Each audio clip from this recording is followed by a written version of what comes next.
Hi, this is Naroki5. I am going to be doing this until I die or I find something better to do. So please help me achieve this personal and, I think, noble objective by contributing to my Patreon or Subscribe Star. Link is down below. Every little bit helps. Thank you very much. And hello, everybody. Welcome to the Red Pill Nation Hangout, number 343. It's just me and Gimp Suit Steven tonight. Gimp Suit. Hey! You gotta edit that up, man. Sorry. I'd like to introduce him right now. The guy who is now going door to door selling said Gimp Suits. Rearson, introduce yourself. Someone just call me Gimp Suit Larry for fuck's sake. How do you know that I am when I make some indirect reference to Leisure Suit Larry? Oh my god, that was a hilarious game. Especially buying the god in the pharmacy. Do you want lubricated or non? Do you want it flavored or non? Ribbed or like you go through like 5 options, and then the cashier says, "Hey, got a guy here who wants to buy." Boom, condoms. Oh God. So yeah. So if you're gonna call me anything, just call me Gimp Suit Larry, just because I don't know. It kind of feels right. And no, I don't have one. And no, I'm not gonna be walking around today. And the mere idea of a ball gag just does not appeal to me. Price check on ball gags, aisle 3. Price check on ball gags, aisle 3. Oh my God. And ladies and gentlemen, for those of you who are crazy enough just as we are to be doing this, to be listening to this, I make no apologies at the beginning of all of this for anything that may or may not offend, or anything that may offend you, because I don't care. So. Well, here at the Red Pill Nation, we all know we have one standard, and that's no standard. What standard? Standard? What the hell are those? Okay, and I am your brave and reasonably sane host, Naroki5. This is, again, Red Pill Nation Hangout number 343. I would like to give a quick hello to my one whole subscriber on YouTube. Yes, I got a subscriber, even though I don't promote YouTube anywhere, except I use it because it's easier to upload everywhere else if I do. Somehow I managed to acquire a sub yesterday, even though I don't promote it. So yeah, I got one whole sub on YouTube. Yep. Other news. For those of you who don't know, I have started, and I'm going to make this a very, very clear thing. I am going through some of the content of some of the older MGTOW content creators, the guys who are no longer active and haven't been active for a while, but whose stuff I think is profoundly wise and actually needs to be shared. So I'm going through a lot of the old archived stuff right now, and I am posting it up at actually, I'm even posting it up at YouTube, but I'm for those of you who don't know, I am available at YouTube, but I don't ever promote it. Odyssey, BitChute, Rumble, MGTOW TV, where I actually have the largest following. Facebook, Minds, MeWe, Gab, TLB Talks, and that is it for now. I might get my local stuff. I might get some other places started going up, but that's it for now. Gonna be posting up a lot of my back content here in the next couple of days. Get it done before I end up getting dispatched somewhere or I end up switching companies, because I'm not going to get in. I'm not going to get into what's been going on with the current company I'm with. They seem to be taking their sweet-ass time again. But I said what I was going. What I told Rearson last Friday still stands, and we're now into Sunday, and nope, nothing happened. So yeah, my patience is starting to run out. I'm not taking any chances here because I want to get to an Acapulco in February, and that's going to be a very hefty ticket to get myself down there, if I can get down. If not this year, if not next year, then the year after, assuming you can still travel. Also, I am at Patreon as Naroki5. I'm at Subscribestar as the Red Pill Nation. Yeah, at some point in the next few months, the Patreon is just going to get completely shut down. Patreon's part of the globalist cabal. I don't want to be putting myself in any sort of position where they can potentially cut off any income flow that I might be getting from them. So the topics for tonight, and there's a lot of good news this week. It's like we've had some really dark episodes. This is probably not going to be one of them. Number one, and this is actually about the culture war here. 1A, Twitter catches Media Matters attack, loses revenue, starts lawsuit. Alt tech and content producers start sending support to Twitter, including Rumble.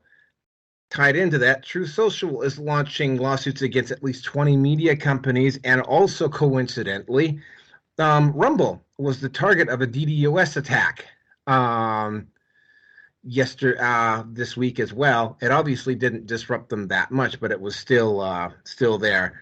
2, Manifesto of Louisville Shooter release. Tone is very similar to that of the Nashville Shooter. Starting to see a trend there. Topic number 3, the desperate campaign to try and prop up the Marvels continues. Oh my God, that one is a laugh. Wow. I'm absolutely stunned that one's going on. Topic number 4, is it nearing the end for the Ukraine? There's a whole bunch of stuff tied into that. There's actually a fairly large international segment tonight. Topic number 5, incident at Canada-U.S. border and the preceding attempt to smear Pierre Poilievre over it. Topic number 6, Kellogg's Fruit Loops goes full woke, attempts to Trojan horse LGTBQ content on box. That one is really interesting. And topic number 7, Argentina elects full-blown libertarian to the presidency, Javier Milei. And without any further ado, let's just get into this. Okay. Let me just timestamp this baby. And we will get into Silicon Valley and the media war. Okay, well, what happened? Media Matters, along with the ADL, who's already facing a fairly hefty lawsuit. Well, Media Matters got their fingers caught in the cookie jar. And of course, right, they're starting to get places like Twitter and these alt media companies are starting to get smart to this. What Media Matters did is that they set up a fake account, and what they did is they followed strategically placed Twitter accounts and then just kept refreshing their feed until the right ads came up on the wrong account. And then they sent a whole bunch of messages out saying, "Oh, why are you supporting this?" Except, of course, that Twitter has encountered. I think Elon Musk and the people over at Twitter have encountered this, and they immediately saw that the page that was being sent out only appeared once, and it was on an account that they started. So they were manipulating the algorithm. So they literally got caught with their hand in the cookie jar. Yes, another whole group, and I'm definitely starting to think that this is. I don't even have to think it's coordinated. It is coordinated. A whole bunch of other advertisers pulled out. But what ended up happening is that, and I'll get into this more when we get towards the end. A bunch of alt companies, maybe not as much money, but a whole bunch of alt content and a whole bunch of alt media producers stepped into the gap and helped take away the sting of this. Now, keep in mind, if it had been anybody other than Elon Musk running Twitter would be in real serious financial trouble. As it is, they will probably be able to weather this.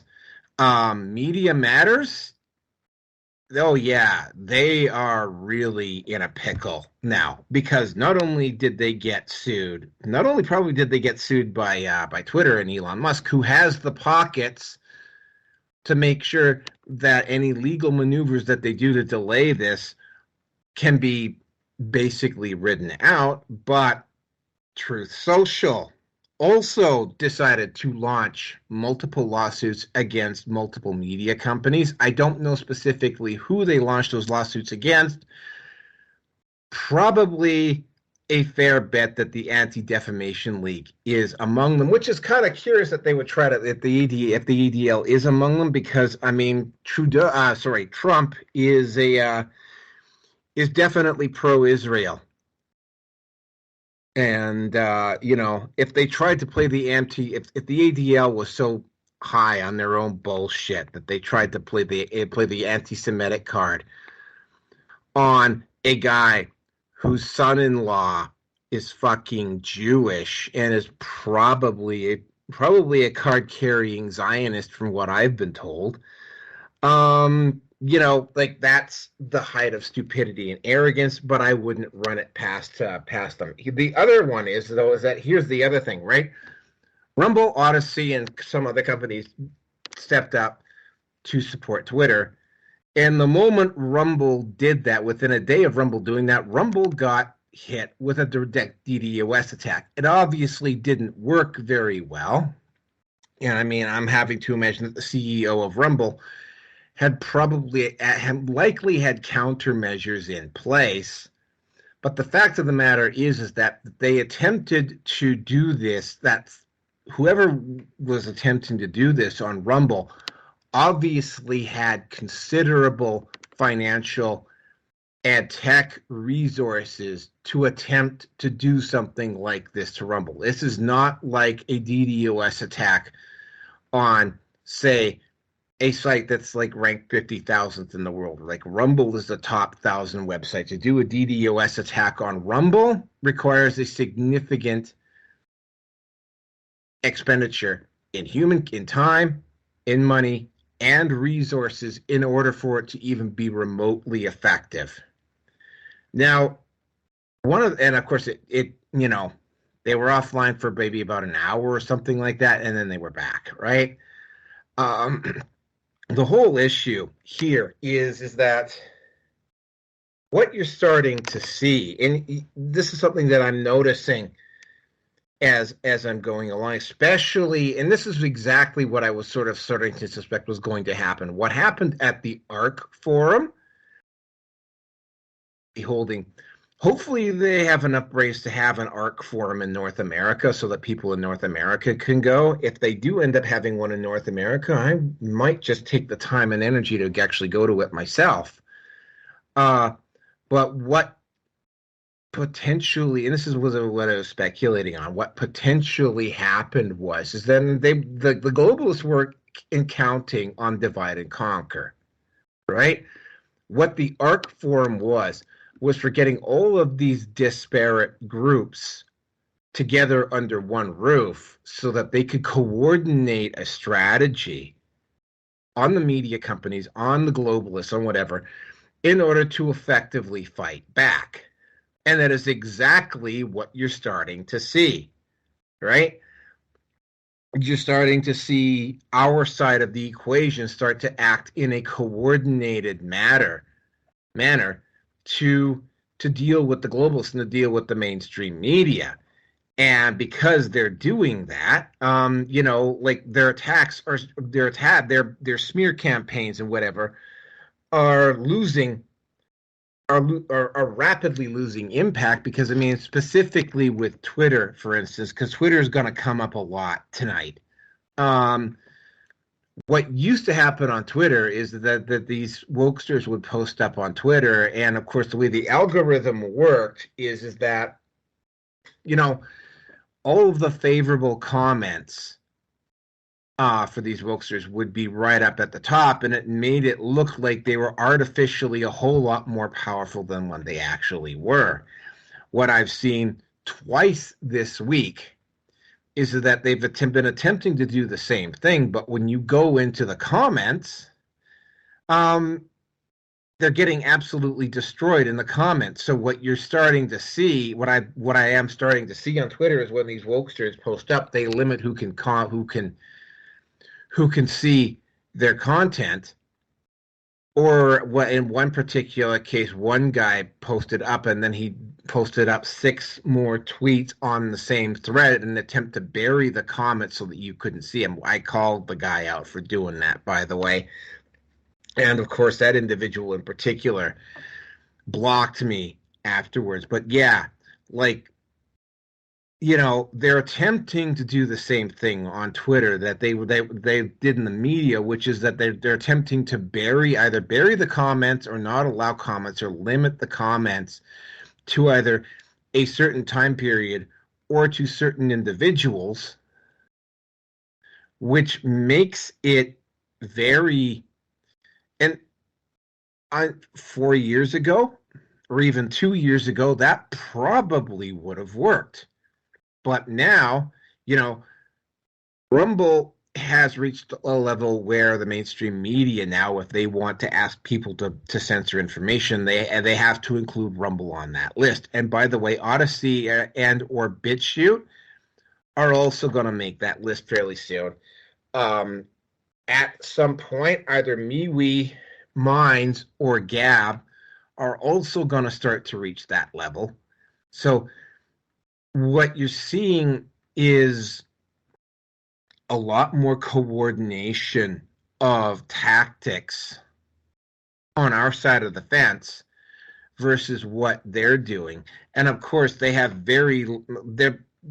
what you're starting to see, because I covered this last week, is that they're now basically attempting to do things like take Hail Marys in an attempt to control the dialogue on the internet before the 2020 election, and what Trudeau's attempting to do before he has to. And by the way, I'm going to go out on the record here. Trudeau is going to try to hang on in Canada until 2025. That's my personal gut feeling on this. He's going to try and pass as much of this as humanly possible. And he will literally take the Liberals and absolutely burn them to the ground rather than let somebody, or he'll step down like 2 months before he has to call an election and let Freeland take the fall, which is exactly what I think he might do, which is what Mulroney did back in the early 90s. You're starting to see really, I would call desperation moves, because the ADL, and by the way, this is probably something that you're going to start to see happen with the ADL and in Media Matters. They're going to start getting hit with multiple lawsuits from different areas. I've heard discussions of that happening. Media Matters and the ADL have got money. They can drag out these lawsuits. But if they've got 50 lawsuits to deal with, they're still going to have to spend a shit ton of money. And they're still going to have to spend a lot of the CEO and whatever, both Media Matters and the ADL are going to be spending a lot of time over the next couple of years going in and out of courtrooms. And in particular with Media Matters, it looks like Twitter's got them dead to rights. And hopefully, I'm going to try and guess and say what's going to happen is that Media Matters will try to settle this out of court. I'm really hoping that Elon Musk doesn't settle out of court and then he takes them to trial and makes them go to trial. That way everything becomes public. It's really, again, right? It's not a coincidence, at least in my opinion, that you're starting to see a lot more coordinated activity. It's not a coincidence now that you're seeing reporters like, say, the Rebel and whatever go on the offensive, because there's already a topic for 344 about how the Edmonton City Council banned reporters off the LRT because the LRT system and the city transit system have become so bad that it's turned into a version of Hastings Street. Except, of course, it's more spread out and more diffused because it's along the LRT lines, as opposed to, say, in Vancouver, where you drive down one of the major thoroughfares in Vancouver and it stares you right in the face as you're driving east. So, yep, the clock is ticking. The next move, and you're already starting to see the next move. The globalists now are having to go and actually use their literal and actual political power to try to take control of the narrative because they can't do it from the shadows anymore. That means they have to step out in the open. The process of them stepping out in the open, which means, yeah, they gain more power. The only problem is that they also show their faces, and in the process of showing their faces, they actually prove what we've been saying. And I'm noticing that everywhere. Like, I'm starting to see, like, for instance, on Facebook, I'm starting to see more vitriol. Just in terms of the manosphere and whatnot, I'm starting to see more vitriolic and hateful attacks coming in because there is no animal more dangerous than a cornered or wounded animal, and that's exactly what's happened. It's like now, they were getting a nick here and a cut here, and they were taking a loss there. But now they've got, and I want to say it again, now they've got a coordinated and quickly united and exchanging of information and ideas opposition. And that's only going to get larger and stronger unless the state attempts to take it to the next level. And the next level for most of the Western countries is going to be full-blown totalitarianism, because that's the only way they're going to be able to do it. That's not going to work very well. It might work in some places. In North America, that won't work at all, because once again, right, even in Canada, which does not have a constitution, I can guarantee you, even if Trudeau bans all guns and tries to confiscate all guns in Canada, guarantee there will be gun runners that will be quite happy to run guns across the border if he tries to become completely totalitarian, which is something that is not out of the question with him. And with that, I'm going to turn it over to you, Gerson.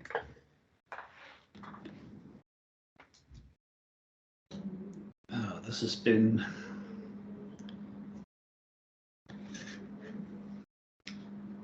long overdue. I can't really say it any other way. Media matters. Excuse me. Apparently, David Brock, I think is the guy's name. The owner, president, whatever the hell he is, of Media Matters. Apparently, one of his likely bum chums, I make no apologies by saying that, has been caught in possession of, allegedly, children being violated. I'll say it as that. I hope it's real. I really do. And those kinds of birds of a feather do stick together. And you can look at the list of people that are in that Trudeau has been close to. Justine, not Pierre, or as I like to call him, Castro Jr. Before my uncle passed away, and when I was still talking with him, he was really big on Media Matters. I really wish that the old fucker was still alive just to see Media Matters start to crumble. I really do.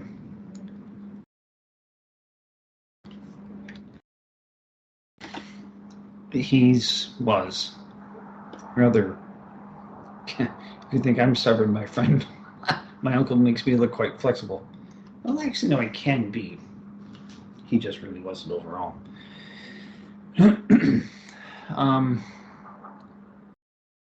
Yeah, going forward, I can see that Rumble is going to be on the receiving end of a lot of. This won't be the first. This will be the first of many, I believe, DDoS, digital denial of service. If you're not familiar with what the term is. And again, given their agreement with Dan Bongino to be part owner, while it may be conservative in ownership, there's certainly more free speech platform than anything else that's out there right now. And with what we've discussed previously here about excuse me, about Rumble, is that they're the new kid on the block, shall we say. But there's enough, they have enough clout to be now recognized. And as you said, yeah, it's only a matter of time. I don't know about BitChute, but maybe Odyssey would probably be next. In terms of the alt media, I could be wrong. DLive is, I'm thinking it's still a little, it's too small, I think, as a platform overall. I could be wrong. I don't know. Locals isn't there yet, but we'll see how that goes. Okay, I'm gonna go back to the listing again. Twitter. I hope Twitter sues them into oblivion, whoever the Twitter's going after. I don't know. Honestly, I haven't been following it all that much. And Truth Social going after. Oh no, that's what it was. Sorry, Truth Social. Well, whoever Truth Social and directly Trump's company, whoever they're going to be suing, I feel sorry for you fuckers. My feeling is just, what was that old? Remember Helix, the band? Rocky? Yeah, Rocky. Sorry, I muted myself. Yes, I do. You know, they had one song, Bend Over, Kiss Your Ass Goodbye. Because I've got a feeling that's what it's going to start to come down to, is that the media, such as they were, mainstream or tech, they had a very long leash.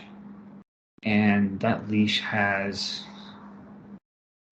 is shrinking at this point right now, and I can see them acting just like a Jack Russell Terrier after it's had, say, maybe a quarter of a can of a Monster drink, for example, or say even 10% of a Red Bull, and those things are hyperactive to begin with anyway. I can see them turning into that. So what you were saying before, what you were saying about a cornered animal being the most dangerous, yep, absolutely. And in the long run, as much as this is going to hurt, especially with the globalists, they're going to be forced to be playing their cards, and it's going to continue to wake people up. So I'm not worried. I'm not concerned. Don't get me wrong, this whole thing with Israel and Syria, Palestine and Gaza or whatever, I don't know which side, I don't believe in either side, because I don't know what to believe from both of them. I mean, I've heard, I'm going off topic here, but I've heard that the best thing that Mossad has done is to create its immediate demon or its monster to go after, being the PLO or Hezbollah or whatever, just so that way they can justify their existence, which is they're typical, in my opinion, of most ultimately government-based motives. Anyway. Yeah, that's really all I got to say on this whole thing. So let's move on to the manifesto. Oh, you mean nothing on Rumble or anything like that? Yeah, okay, okay. We can. Okay. Well, I mean, we've said it before. We've said it, and it has been said before on the program. And my apologies. I thought that I had said it already, but Rumble's moving into the ranks of. Well, they're within now the top. Probably now they're within the top 5 of alt media. Oh, they're probably like I would say maybe 2 or 3. Okay. All right. Twitter's number one, obviously. Twitter's obviously out. So Twitter's number one. I'd say Rumble is 2 or 3 on that list. I'd say it's probably 3, because we still have, for now at least anyway, CrackTube, YouTube. Only just.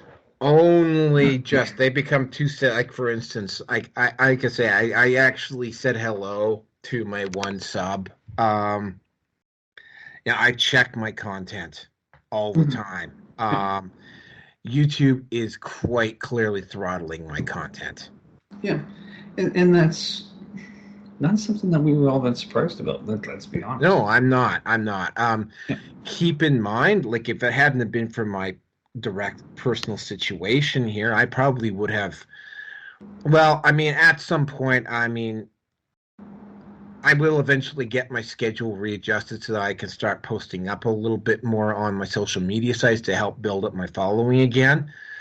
But I mean, I'm noticing that, I mean, even if I just post up consistently every single day, which is one of the reasons why I've gone out and started taking all of the retro content for MGTOW and posting it up at my sites, because it doesn't bring in a lot of people.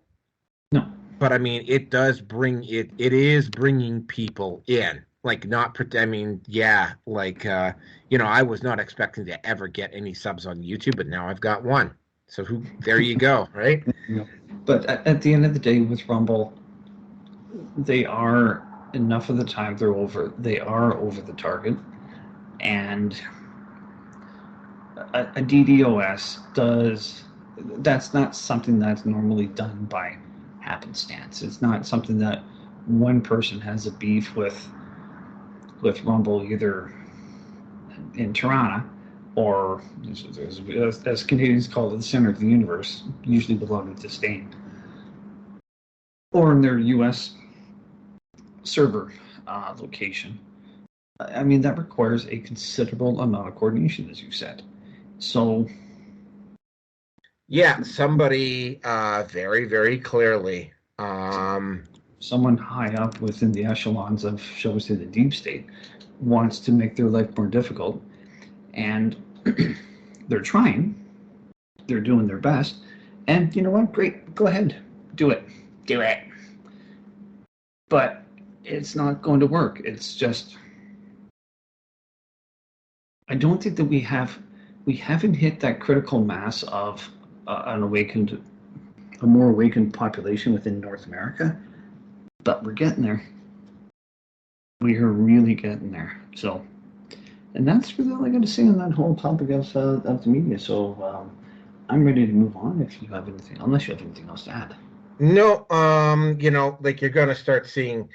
Again, when we get to the end of the year predictions, I'm going to say you're like almost immediately out the gate, January, February next year, you're going to see a lot of the Western countries, specifically in the U.S. They're going to first of all, they're going to have all guns blazing for Rumble, for sure. But I mean, they're going to try to do everything humanly in their power to try to get the alt media and the alt tech sites to toe the line. And if they can't, and they're actually going to use the apparatus of state to do it, which is exactly what they're attempting to do right now. Again, I think there's enough people in the United States that are aware of what's going on now that, it's not going to work. But I mean, that's where they're at. They're at the point now where they can't just they can't rely on just the media and Hollywood and whatever to spread the message anymore. They have to actually, and I knew this was going to happen, where they actually have to have the apparatus of state come in and support them in order for them to get anywhere. And then the moment the apparatus of state does that, they expose themselves, right? Which just wakes people up that much faster. So unless they're able to somehow seriously turn things around, say in the first 3 to 6 months of next year, like this whole wokeism thing is gonna start going on the decline. That's my gut feeling. Although it's gonna be, we're gonna be long after we're still gonna be dealing with woke bullshit long after you and I are both dead. So that's my take on it. Let's get into the next topic here. Alrighty. All right, this one is not quite so. We actually took quite a while on that first one, which is what I was expecting. So, yeah, as we're all aware, the media buried the Nashville shooter. What was not so well known, and we actually did cover it on the show. I can't remember which number we did this on, but there was also a shooter in Louisville, and he too had some very suspicious things attached to him, just like the Waukesha guy or that black guy who was sniping, or how everybody has pretty much forgotten about the Beltway sniper, right? Any mass murders that come from the left, like the woke, the far, like the leftists will make, and it will make a very good attempt to try to bury the story or discredit it. Well, it wasn't so much of a leak, but somebody managed to get it. But somebody, the journals and whatnot of the Louisville shooter were released, and it too talked about striking back against white privilege and killing white kids and hating the far right and anti-Trump, and basically all of the stuff, all very similar to the Nashville shooter. Once again, as opposed to the Nashville shooter, the Louisville shooter was just quietly released, so there wasn't as basically to no one's surprise, the mainstream media did their level best to ignore. This is what's really getting me, because there's going to be a lot of attacks against the media this particular week. I mean, they're really starting to they're really starting to be like, I mean, as this goes along, as the opposition gets stronger and the MSM continues doing what they're doing, they're losing legitimacy at a frighteningly fast pace. And when I get to the Pierre Poilievre situation, that will be demonstrated. Rather, hold on a second.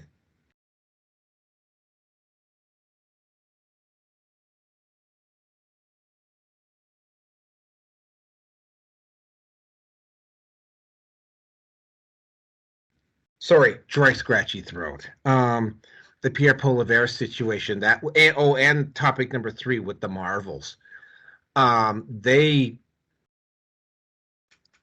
and they just keep doing it, and it's like there's no way at this point that even the top brass at places like CNN and CBC and CTV and whatever, like the people who are out on the street doing interviews and whatever, like there's no way that these people don't know that if they've all been told in one form or another that if you lie, anything that you lie about is going to get discredited the moment you post it up. It's not going to matter whether the website blocks it or not. Like, if you lie, it's going to get exposed. You're not the only game in town anymore. But they keep acting like they're the only game in town. They keep trying to, they keep making all of these proclamations like they're the only game in town, or they attempt to ignore it. They're just continuing to act like they're the verified sources. They're the final say in what goes on with an event. And they're not the final say, but they keep acting like they're the final say, and they're not. right? Like they're not. It's very, I mean, I'm going to bring up the situation that occurred here, which is going to be a topic for 344. Amarjeet Sohi in the city that I live in has forbidden the media to film or shoot along the transit routes. And the reason why they did that was because apparently, unlike Vancouver, where it's on Hastings Street, there's also another spot in Edmonton where you kind of think you have to go looking for it. But it's the equivalent of the tent city on Hastings Street in Vancouver, right? But there's sections of the track and there's just insanity going on that the mainstream media, like the establishment media in Edmonton, is refusing to cover. Now, this is close to home. I'm fairly, let's just, when we get into it more, we'll get into it more next Sunday. But I mean, I'm sure you've noticed that over the last couple of years, there's probably been a degradation in the amount of law enforcement along the LRT line in Calgary as well. Am I correct? Now that you mentioned it, the peace officers, yes. They only seem to be called out now when when there's a problem going on in a train or in one of the cars, or there could be a problem with on any of the stations. I play a game, and my son's well aware of this. Where's Bronzilla? My spouse, whatever. She'll tell me to buy the tickets, and I've got them ready to go to be bought on the app. But on the train, unless I have to jump on a bus, I'll wait and see if I actually have to pay for it. And the last time that the transit cops came on to check for tickets or for fare being paid, I don't ride it very often, but the last time that I remember that we had to do that, I think I was with my son, and I think we had to go to the children's hospital. I can't remember. It's easily been 5 to 6 months ago that I remember seeing them actually, for them to justify their existence and to check for fares. So, no, not really. Yeah. So, again, right. Getting back to this, it's sort of like, and again, I'm betting you there hasn't been this. Well, I mean, I know you don't watch TV anyway, but I bet you there hasn't been so much as a lick of coverage about the situation in Calgary either. Well, again, we'll get more into it but again, right? They keep, and this, because I mean, again, Henrik used to slander Noam Chomsky all the time, and I mean, I'm familiar. I mean, Chomsky didn't exactly cut the left a lot of slack either. But I mean, that's what the media was up until probably about 15. Once you started getting social media to a great extent, and especially once you started getting, because I mean, a lot of alt social media sites now, like some of them are 7, 8, 9 years old. Like they're getting, like Minds has been around for a while now. Like Minds and Gab have been around since the mid 2010s. You know, BitChute's been around almost a decade. Odyssey and Rumble have been around for a while. So it's like, I mean, now they're getting smart to it, right? They're figuring out the tactics. And now that you've got ARC taking place, it's sort of like it's getting more and more difficult. And I mean, I'm going to have to imagine, maybe not in the next 12 months or so, but very, very, very soon, like probably within the next year or two, like the media is really, like, I mean, you know, the media is really going to start finding themselves in trouble because they just keep acting like they're the final authority and the final say on everything, and they're not anymore. And or they ignore the story, which is what they did with the Louisville shooter and the Nashville, or they try to discredit the source like they did with the Nashville shooter. And it's becoming very, very obvious that that's taking place. And it's like, and I'm also going to say, you're probably going to start seeing more left-wing shooters come out into the open. So it's going to get harder and harder and harder for them to bury this stuff. And that's all I got to say on it. Your turn, Rearson. What I'd like when things start to turn around or to put the spotlight on these shooters, I'm not going to be so. That's what I'm looking for here. When they start to tell you what the race of the person is, black included, or sorry, all non-whites included. They will hide that as well. They will say person of unknown origin. There's a story in Ireland which I won't get into, but I mean that's what they tried to do. Algerian guy was caught diddling these kids, and the press tried to cover up the identity of the perpetrator, and they got caught doing it, and there were actual full-blown riots in Dublin over it. Oh yeah, yep. Well, what I'm saying is that once the media starts to treat any non-white person that's supporting the narrative, but they don't want that individual to be known.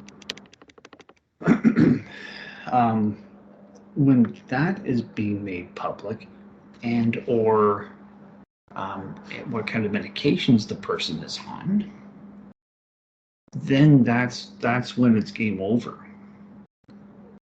for those false flags. I don't have much to say about the manifestos of those two. And again, I mean, when Stephen Crowder first brought that one out for was it Tennessee? Nashville. Nashville, sorry. Yeah, thank you. When he brought out when he got his hands on the manifesto, however he did it, I don't know. And shit really started to hit the fan against him. Well, just like with Rumble, you're right over the target. And these people, these organizations, the deep state, Kazarian Mafia, whatever label you want to, was this a great reset is the penetration of the Trudeau government. With those people, through their proxies, their patsies, even though they're much more and well connected and high up in society than you and I are at this point in time. The cage is being rattled, and well, those bears do not like being woken up or to be exposed. So just like we said with Media Matters and the like, they're so used to being in control and being part of the in crowd or the crowd. Tell her to shut up. Anyway,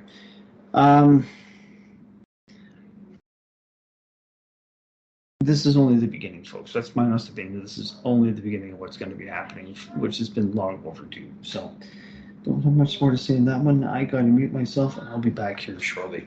Oh God, topic number 3. I love it. I'll be back. All right, thank you. All right, topic number 3. Oh, wow! I was hoping that Rearson was going to be able to stick around for this one to hear my feedback on it, but allow me to start out with the current numbers that I saw at Box Office Mojo for the Marvels. It sits at about 188 million in revenue. The alleged they've tried to downplay the budget to as low as 135, but even at 135 million, that's still absolute minimum amount of money that they have to claw back in order to make a profit is around 3. I'm going to guess Yeah, they still would still have to clear 350 million, which means they're still going to be down. Probably close to. They're still going to be down close to somewhere between 100 and 200 million, even with that lowball budget. If you go with the other budget that they've got, they don't start making a profit till they hit about somewhere between 650, probably about 675 to 700 million, in which case the movie is going to lose in excess of $500 million in revenue. Which means, and keep in mind, and again, we might be covering this for 344. Disney is potentially having to clean house because before they decided to insert themselves into what was going on in Florida, they were able to count on the theme parks and whatever to kind of offset the revenues that they might have been losing in their film industry, but now they're not. So they're losing money like everywhere. Like they are literally just hemorrhaging it to the point where even a company like BlackRock is having to like turn and like skew an eye at them. And it's like, yeah, and it's like they keep delaying on Star Wars, and it's just, and Marvel's not able to do anything. And of course, right, I'm not even going to get into what's happened with the movie Wish, which is also apparently not doing particularly well at the box office either. Because apparently, well, again, I've seen the highlights. It looks like they spent a lot of time trying to tick off the boxes instead of entertaining people. So as this goes on, and it was very, very clear right from the start that the Marvels wasn't going to do particularly well. Now, I did go see the movie in the first week. Me personally, I actually thought that to a certain extent, especially the Flerken was funny as hell. They use a lot more humor in the second Marvels movie. In a way, it was, for me, I actually found it a little bit more entertaining than the first one. Although, again, right, the Captain Marvel porn parody was still by far a better movie overall. Go flirt yourself. Oh God, man, the Flerken in the new Marvels movie was actually pretty funny. But again, right, I saw the movie. It looked like they were trying really hard to tick off the boxes, right? And it showed. And of course, the movie's going to tank. So, instead of just licking their wounds and accepting defeat, because again, right, like Barbie was a fluke, right?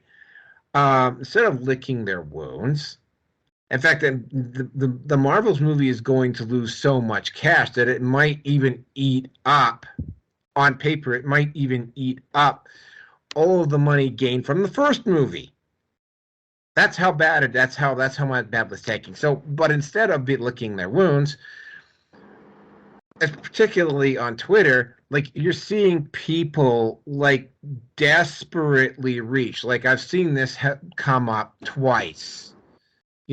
Oh well, that's the box office sales for this particular movie is the highest gross for any black director. Well, gee, that's really wonderful. If you're reaching that far to try to salvage something out of a movie, you've already lost. Oh well, you see this? No. I don't have to miss any point. The movie's fucking tanking. Or they're trying to like go, oh well, Brie won an Oscar, and it's like Oscar for Best Actress. Well, yeah, hey, that's fucking great, but this isn't The Room. This is Captain Marvel. It's a different fucking movie. And okay, I thought maybe it wasn't her best performance, and yes, she is capable of being a decent actor in the right role. But I mean, this wasn't just about Brie Larson. In fact, Brie Larson to a certain degree, has been keeping. I mean, at one point, she did try to make some fucking stand about misogyny. Of course, she got absolutely shit roasted over it, and she immediately shut her mouth when that happened. They have tried to play the race card on it, and it's like, well, I got news for you. Like, even the blacks and Latinos aren't fucking seeing the movie. So, yeah, you can pretty much write that off. Racist white males. Well, it's like, oh, racist whites are killing the movie. Well, first of all, you've just been spending for years that this is just a fringe minority group with no power. So what is it? Are they a fringe minority with no power? Or are they the reason, or are they such a large group that they killed this movie? Because it's one or the other. They have pulled literally every single possible excuse and made as much noise as humanly possible to distract from the fact that, again, me personally, I thought the movie had its moments. I mean, I give it a solid 5 or 6, right? The only problem is, and this is the other part on it too, is that, I mean, this whole superhero genre and that style of movie is not really particularly, like, the effects aren't new anymore. Like that particular style of movie is also getting very stale very quickly to boot as well.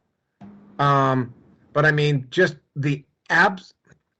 Like, I mean, oh yeah, and by the way, if you're going to try to sell the movie, like, yeah, you although you didn't specifically say it, like they'll say Birds of Prey when said, well, guys, this movie's not about you, but they pretty much, if you look at their marketing campaign, I mean, it's very, very clear who they were marketing this movie to, and then they get pissed because men don't want to go see it. It's like, yeah, well, how is that a reach for you? So yeah, they blamed everybody but themselves. They have tried everything in their human power, particularly on Twitter, everything in their human power to try to prop this movie up and to not make it look as bad as it is. And all you really got to do when you see somebody attempting to do this on Twitter, and they're finally starting to back off because they realize it's not working, all you got to do is just go, oh, no, the movie's fucking tanking. You can say whatever you want to. You can shame whoever the fuck you want to, right? Like, the movie's tanking.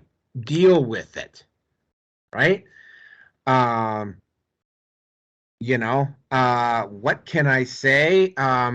And here's the thing, right? Between Wish from Pixar and what's happened with the Marvels, they're now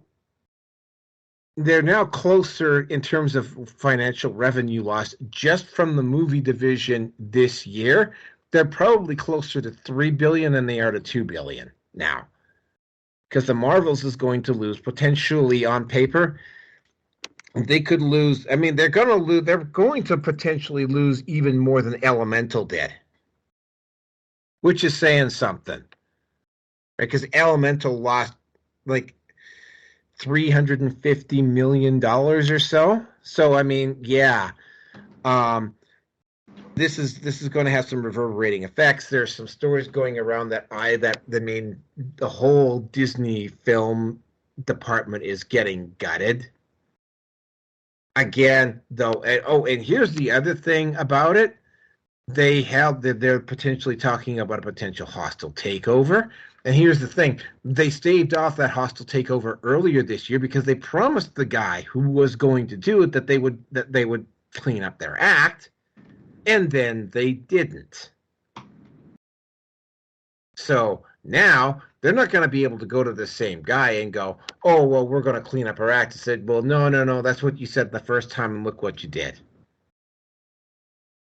So, yeah.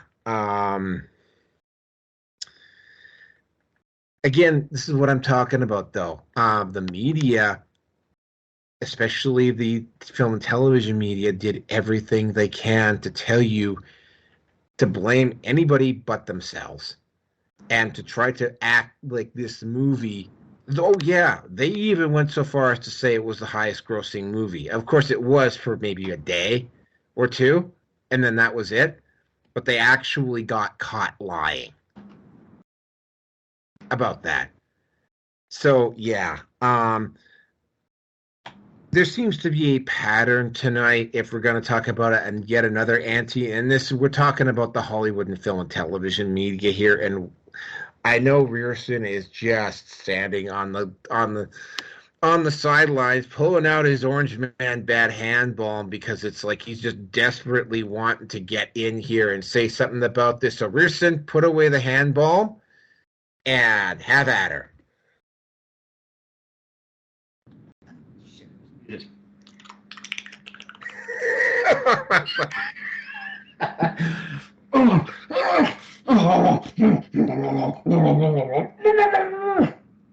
That wasn't supposed to go up there. Anyway, oh my god. Well, speaking of things that weren't supposed to go up there, yeah, that's about the easiest way that I think I can sum up what the Marvels was not supposed to be. Now, again, last movie that I have seen was Sound of Freedom.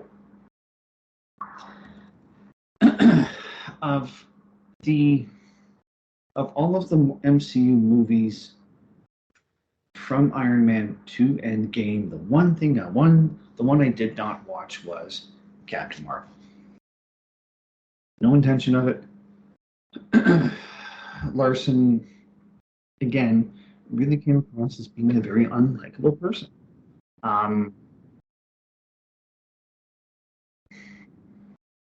The press junkets with the cast of the Avengers, they had fun. There was the camaraderie. You know, that they fit. The chemistry was there on screen and off screen. Said things about Mark Blues, Office fucking rocker, but that's another story. Chris Evans, and it's like the brightest light bulb on the Christmas tree. Anyway, but the best thing that Marvel can do for Captain Marvel at this point is to turn her into Nova. That's her name. She's the Herald for Galactus, the Eater of Worlds. I think that's what his title is. Because that's really all she's got for likability. She's the precursor of your planet's demise. Fuck. And there's really nothing that I can think of that really would make the Marvels be all that redeemable. I mean, in regular traditional movies, at least most of them anyway, you're going to have, well, if we go back to Aliens and if we go back to Terminator, the main protagonists were women, and I had no problem with them. I mean, Alien was so, well, it was so suspenseful. It wasn't funny. And Aliens was damn good as well, too.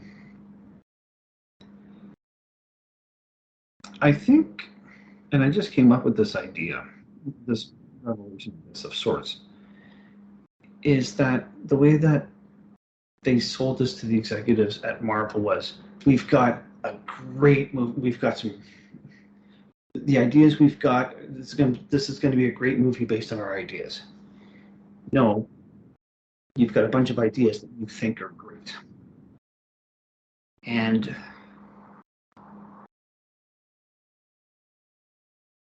while it may have been funny, and that seems to be about the only thing, if anything, that anybody has to say anything about it, Flerkens aside, the director certainly has gotten herself all flirked up, but and she's certainly flirking upwards. Well, here's the thing about that movie too. I mean, like the woman who played the kid, like she actually had a very kind of down to earth take on it. It's like, well, no, my family liked the movie. They enjoyed the movie. I enjoyed making the movie. You know, like the sales don't mean anything to me, right? If they had taken that approach, Like when the 16-year-old girl, the 19-year-old girl has the best fucking take versus all of these executives, you know you're in trouble. Oh, yeah. Absolutely. And I've also, one thing I have heard is that if you include reshoots, that budget of $350 million, that very easily probably balloons up to upwards of $500 million. Oh, this movie, you weren't here when I said this. Disney is probably closer to $3 billion in the hole this year because of all the movies they've released over the last year. Like, I mean, and they're not getting it back from the parks this time. No, I know. And you know what? It's really a good thing that this is happening. I mean, and you alluded to this. I had said this two shows ago, that long rant that I went on about the whole thing with the Pandaverse and everything else along those lines. Like, this is more fuel for the fire for Peltz and Peltzerman, or whoever the guy was that was running Marvel up until 2019 when they got rid of him, and then they did this shift, and we're seeing that shift to shit now when Feige fully took over. And the guy doesn't know what he's doing, except he knows that it ain't working. Apparently, it's been pointed out that during press releases, he was rather elusive on what he had to say about the Marvels. Well, it's coming out. It's going to be great. Blah, blah, blah. And there wasn't very much to it. I mean, shit. It's what's going on with the MCU now. MC, the play on words, just because it seems to be so twat-centered. Centered would be the right word.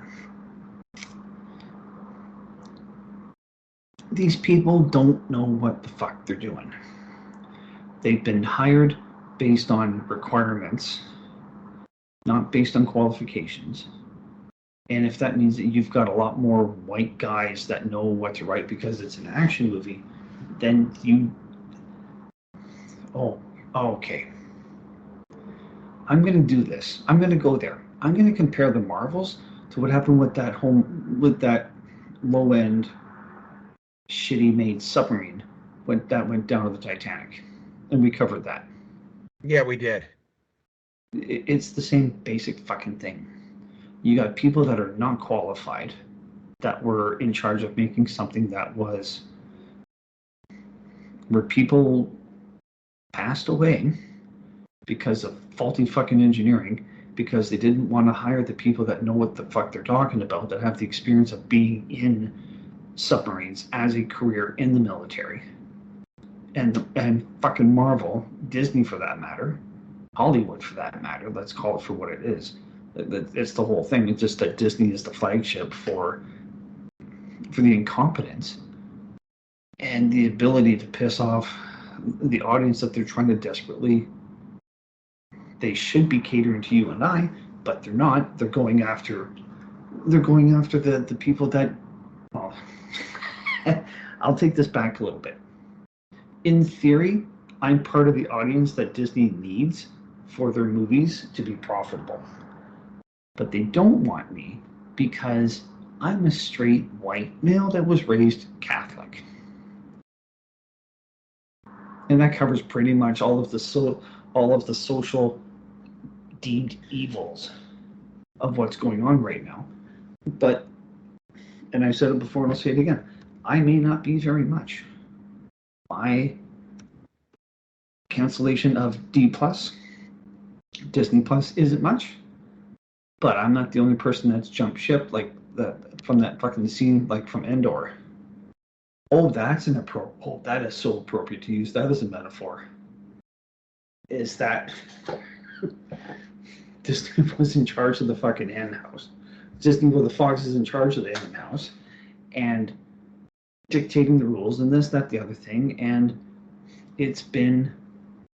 that's really what it is. It's been a jailbreak of getting out of it, getting away from just kind of going, I don't miss that shit anymore. So I mean, I haven't listened to it, but I did see something on CrackTube about Disney seems to be very confused about what the fans want. And the formula is very simple. What has worked in the past? What is the feedback you're getting now of what doesn't work? But to do that, you're going to have to admit that you fucked up. But that's okay. That's okay. I am really not that worried anymore about this whole thing with the Marvels, with Marvel itself, Star Wars.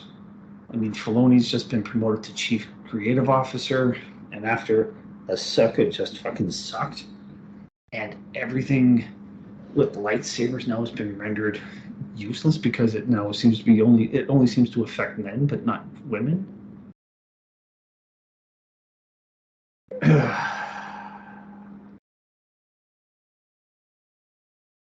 These are people that don't know what the fuck they're doing. Filoni, yes, has worked in Star Wars. He was basically the guy that was more or less in charge of the Clone Wars. And by and large, he did a good job. Although he played the feminist card as well, too. It's like Star Wars is basically, it's an outlet for boys. You can make all your fucking outlets for girls everywhere else, but just like where women have to push themselves into every single aspect of society when men just want to be left alone, fuck off. Well, I mean, here's the thing. That's what's happened here.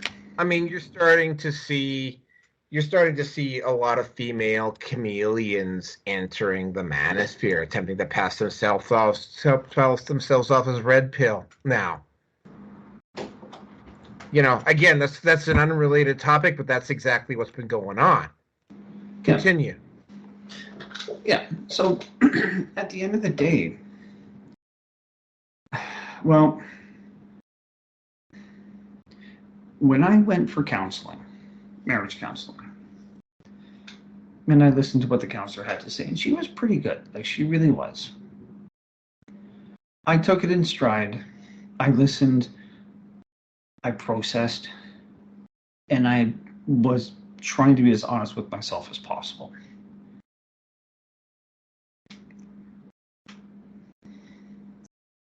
What I'm going to say is not a reflection of what happened with my spouse, but with what I think is the case with females overall, or this gynocentric society that we seem to be in. And you said it as well too, my friend, is that the problem isn't me, the problem is you. And the problem is you white guys didn't show up, and the movie flopped, and blah, blah, blah, blah, blah, blah, blah, blah.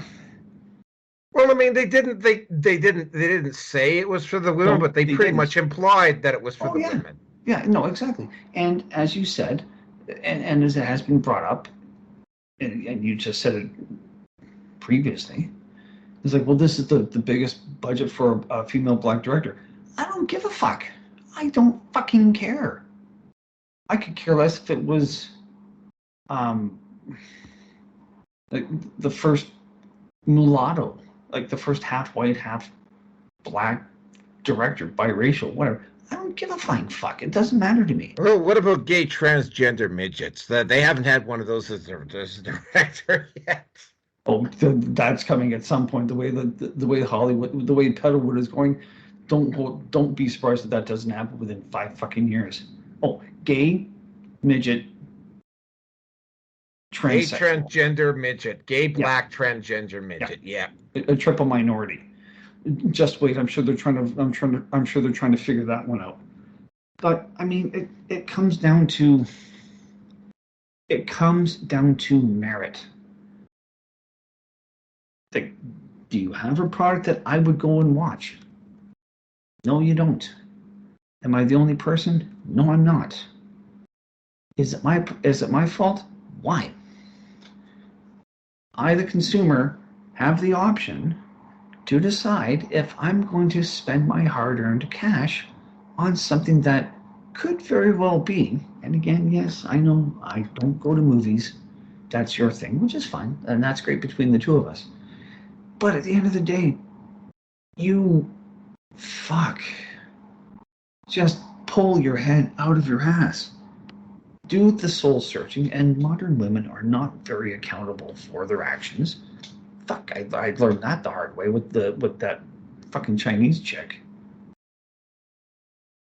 Didn't apologize for the shit that she said to me and said, I was drunk. Well, yeah, obviously it's you're thinking it because alcohol was the excuse for it to come out.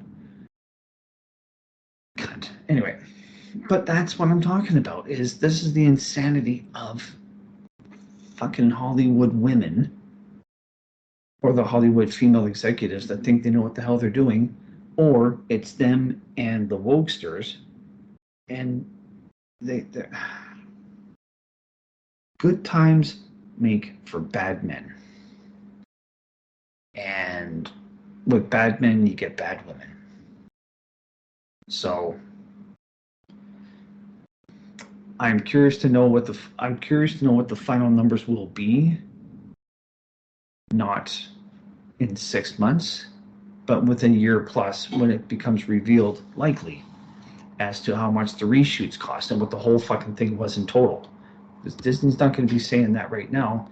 They're trying to stave off, again, a much needed hostile takeover. So I hope it fails. I hope it continues to fail miserably. I hope Disney continues to lose their shirt, because they fucking deserve it. Every little bit of it. So the problem with Disney is Iger. I can't say it any other way. Disney's problem is Iger. And that's all I got to say on this whole thing. Back to you, my friend. Well,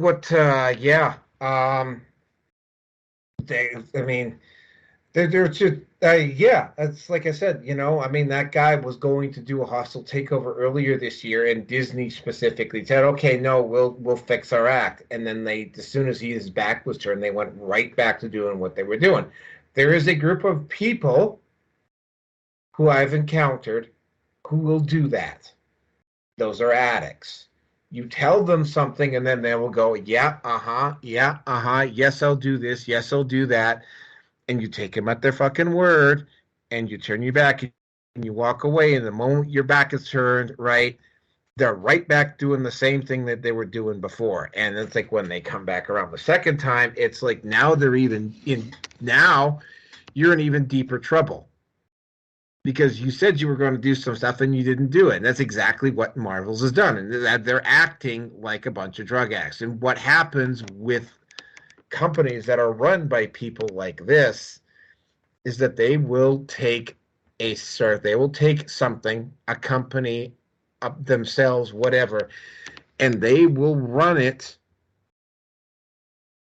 right into the ground until it is absolutely rock bottom, or the company will die, or it will get sold off to somebody who will reform it.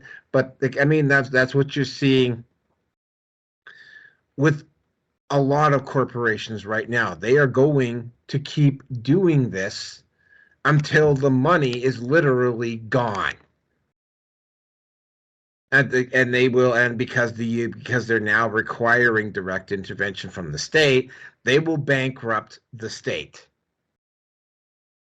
until somebody steps in and executes massive numbers, and they're gonna, they will run it right into the ground. Like, they will not take response. It's 99% likelihood that they will not take responsibility, and they will attempt to hold on to it and hold on to it and hold on to it and hold on to it, because they would rather you also have to consider the possibility, and this is something that I have to definitely consider with Trudeau, that he will burn the house down rather than allow someone else to take over. That's my big concern with Canada at this point. So the fact that the media is trying, and it's not like this is not the first Marvel movie. Black Widow didn't do particularly well either. And I've actually got the list here that I'm looking at here. They didn't do this with Elemental. They didn't do this with The Little Mermaid. Strange World. They might act Strange World. They didn't do this with Strange World, but they had to do this with the Marvel. Strange World, by the way, lost almost, and that's 2 movies. Two movies combined could potentially cost them $1 billion just between the two, between Strange World and the Marvels. That's how bad it could get for them. And they didn't do this for the Marvels. They said they didn't do this for Strange World. So the only explanation that really seems to fit is that they're starting to clue into the fact that, I mean, it's getting like, yeah, they're having to basically act like the wounded animal and come out and strike out wherever they can on the off chance that they'll be able to score a blow. And it's not working because Twitter no longer has their back. Meta has, to a certain degree, kind of figured out that they're not going to be able, that if they keep backing the wrong horse, they're going to be in the same boat as Disney. So all of these woke companies are starting to kind of like slowly roll back, but obviously not all of them. And yeah, it's not looking very good for them at all. And I mean, the fact that they're desperately trying to reach like this for the Marvels to try to salvage anything out of this movie as a win, well, I mean, that just does not look particularly good for them. And that will be it for this one. Hold on a second. Okay, so next one. And we knew this was coming because we talked about this just a few months ago about how they were hauling people off the street in the Ukraine. They were hauling military age. Basically, if you were between the ages of, say, 18 and 45, right? Like, they were sending out draft notices and they were like literally they're at that point where they were grabbing people off the street and forcing them into fight. Well, now guess what? Apparently the average age of a Ukrainian soldier is closer to our age. That means, here, let's just give you an indication. Over half of the men fighting in the Ukrainian army are over the age of 45. So they have literally run out of people. Not only that, but now they've got the situation in Israel to deal with. So guess who's getting all the money now? So the question bears to mind here is that, I mean, the writing is on the wall for I was about to say Bezmenov, but the guy who's the guy who's president of the Ukraine, I can't remember his name. Zelensky. The jig's up for Zelensky, right? I mean, Putin just simply has to keep the pressure up, and I mean and we knew this was going to be the case from the beginning. The West is out of secondhand material that they can sell Zelensky so that he can keep the war going, which is exactly what they did. They basically gutted all of their old material. They went into all of their warehouses where they had all of that reserve material in there, and they sent it all to the Ukraine so that they could clear it out and send in some other stuff. Because this is something that I remember this back in the early 90s. You know, they were doing stories back when the media actually did its job. They went to these storage depots, and apparently during the Gulf War I, they never even touched the reserve stuff that was in there, and there was a massive amount of it. Apparently, they've taken a lot of that stuff now and they've sent it to the Ukraine. So it's just given the war machine in the United States excuse to replenish those warehouses and whatnot with better reserve gear, for lack of a better term. And basically, everybody's out of secondhand material that they can send to Ukraine now, and the consensus, the story that I looked at tells me that the Russians are not going to accept a negotiated settlement anymore. They are only going to accept a surrender. So that means that Zelensky, the reason being, is because they also allowed, organizations like Right Bloc and the Azov Patrol to have carte blanche, in particular in the in eastern Ukraine.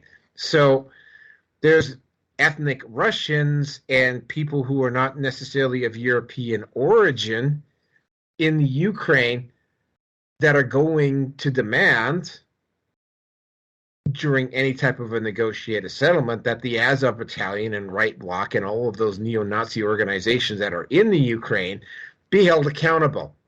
So the clock is ticking. However, that being said, and again, we go back to that thing. Are they going to burn the house down and rule over the ashes, or burn the house down just to feel the warmth?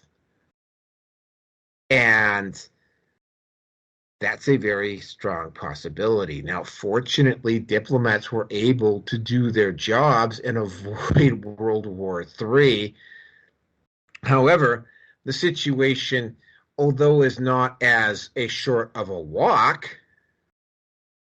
in Israel, the situation is also, there's a set of dominoes very similar to World War I in Israel, which means then, because of the complex series of alliances that they've got there, right, that's not necessarily within control of the West.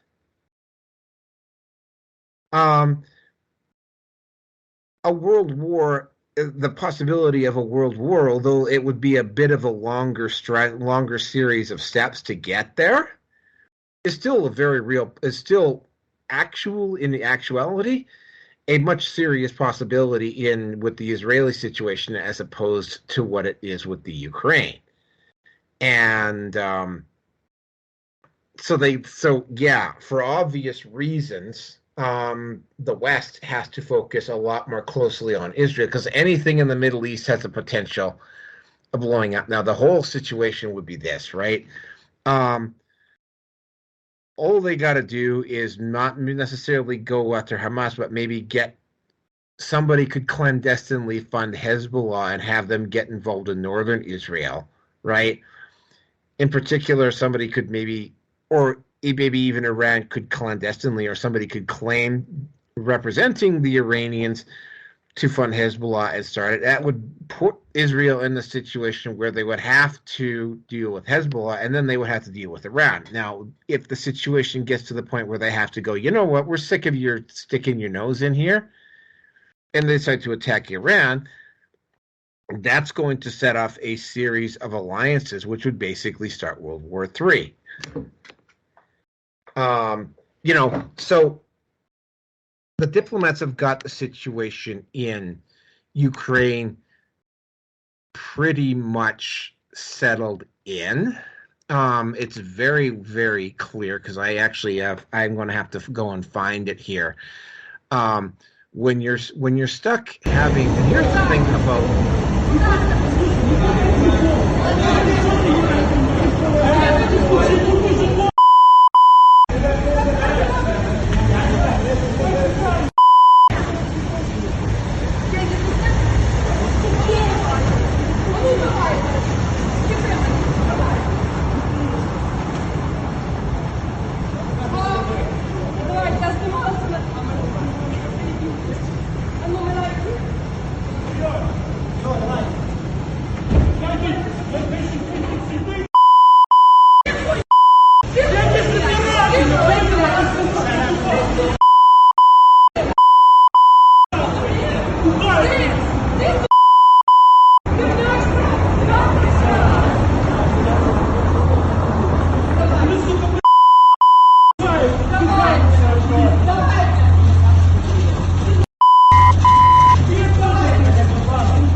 press gangs, or the equivalent of recruitment gangs going out and hauling people off the street.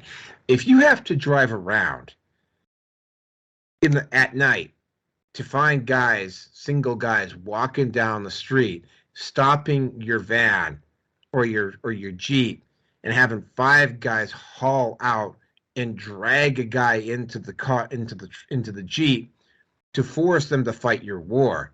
Like, it's game over.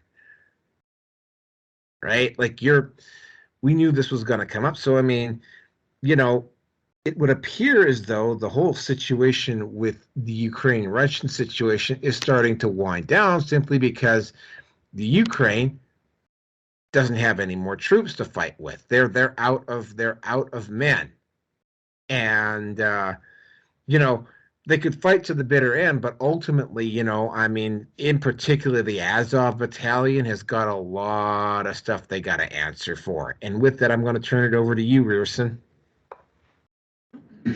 This one, I've been waiting to see the shift go now over to Israel.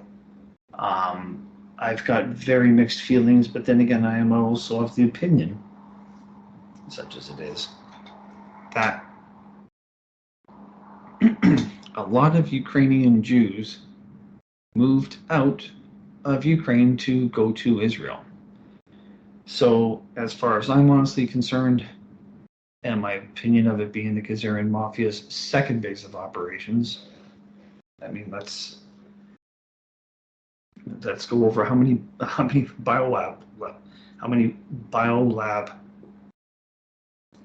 biolabs for weapons are in Ukraine that were commissioned by Obama, for example. A lot. There's at least 14, if I remember right. Could be upwards of 20 to maybe 25. I don't know what the numbers are, but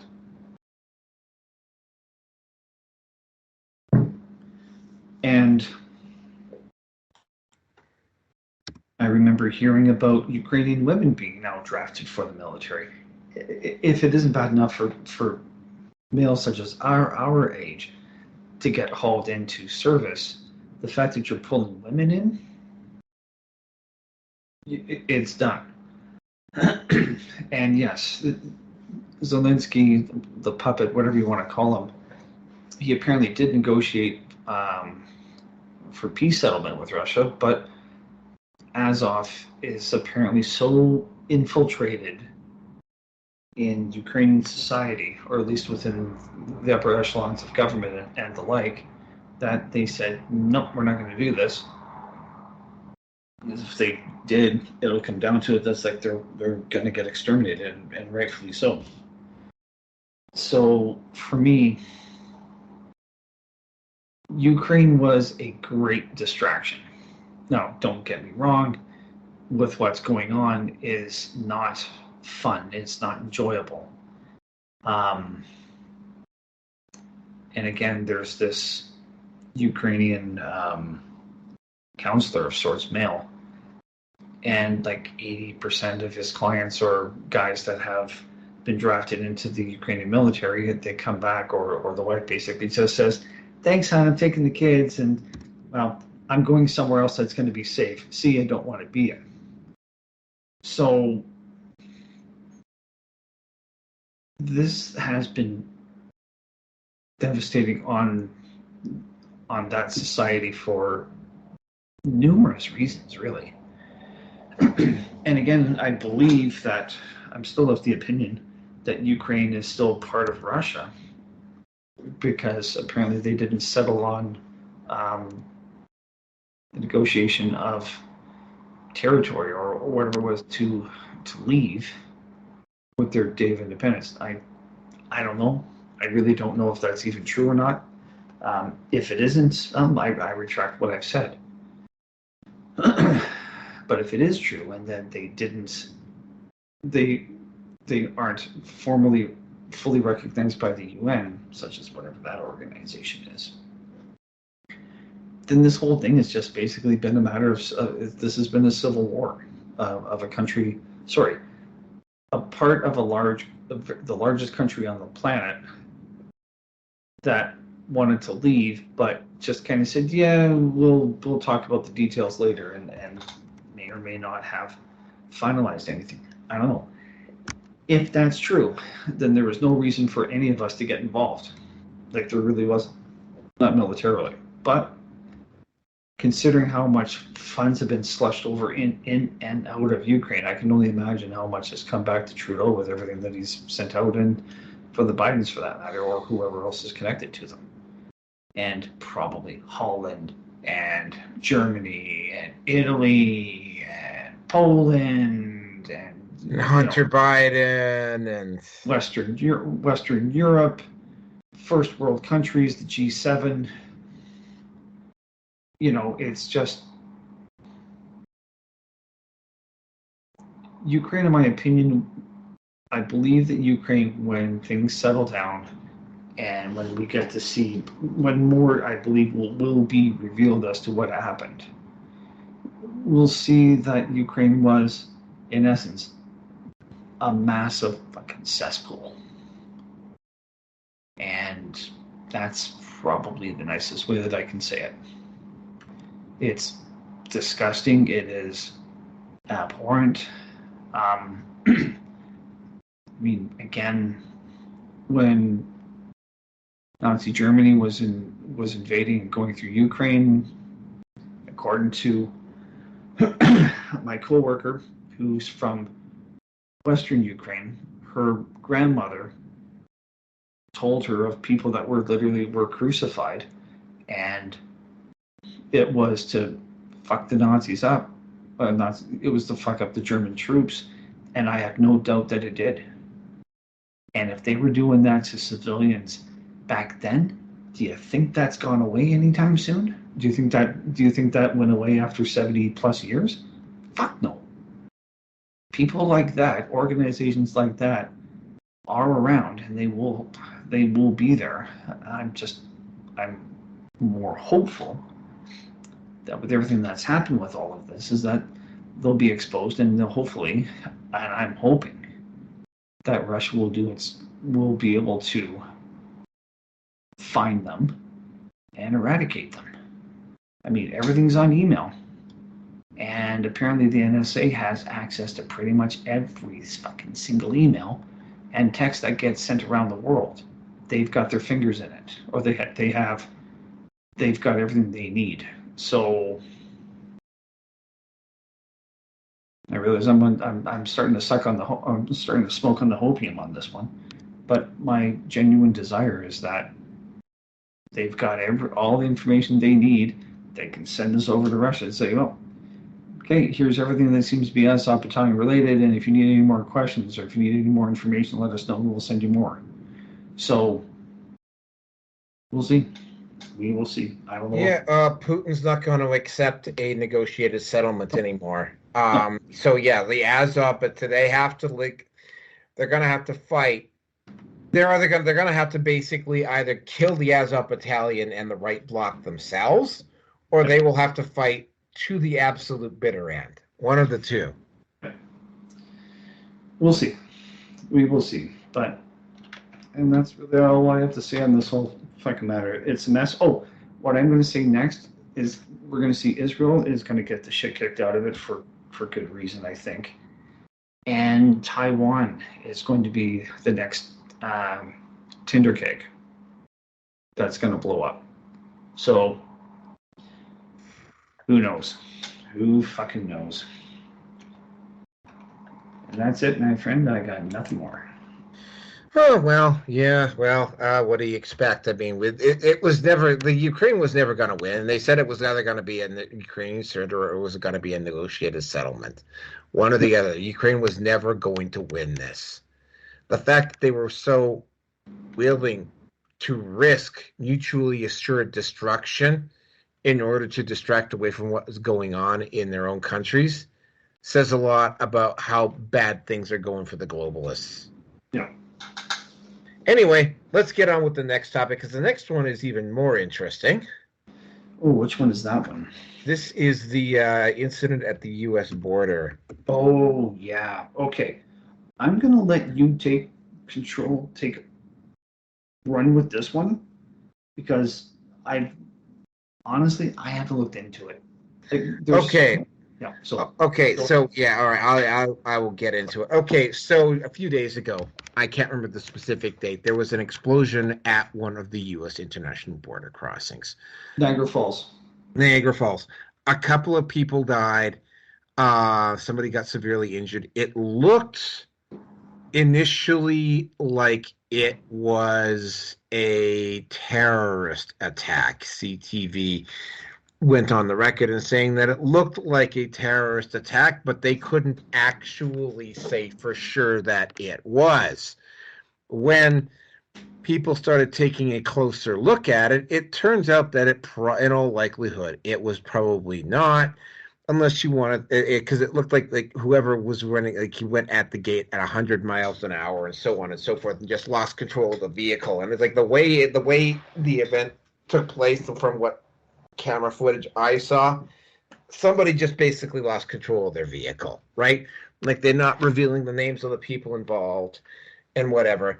However, within a couple of hours, they were right in the middle of question period at the House of Commons. So Pierre Poilievre went with what he knew, and it at the time, they were calling it a potential terrorist event, which is exactly what Pierre Poilievre said. He was quoting directly from CTV. And he was saying it was a potential terrorist event, and Trudeau couldn't answer because, I mean, they were as much in the dark as everybody else. They didn't know for sure. Turns out that it wasn't. So, you know, they could have ended it right there, and it would have been all said and done. Situation's cleared up. Let's move on to the next thing. Nope. CPAC.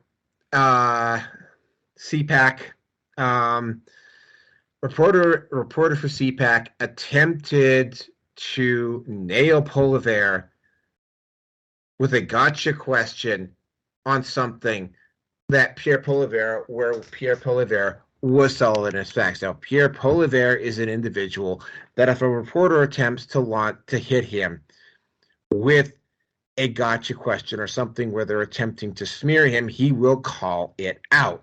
And that is exactly what he did with this reporter.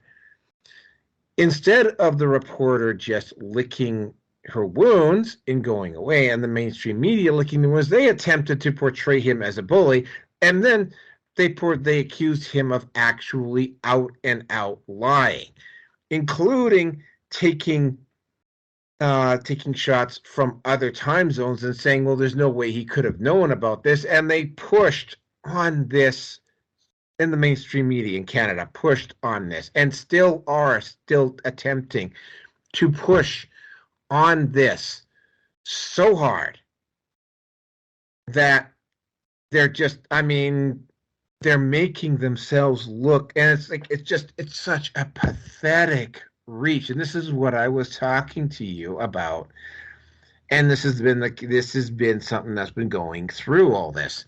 You know, they keep saying the same thing over and over and over and over again, and in particular on Twitter, they keep saying the same thing. And then, with the exception of a few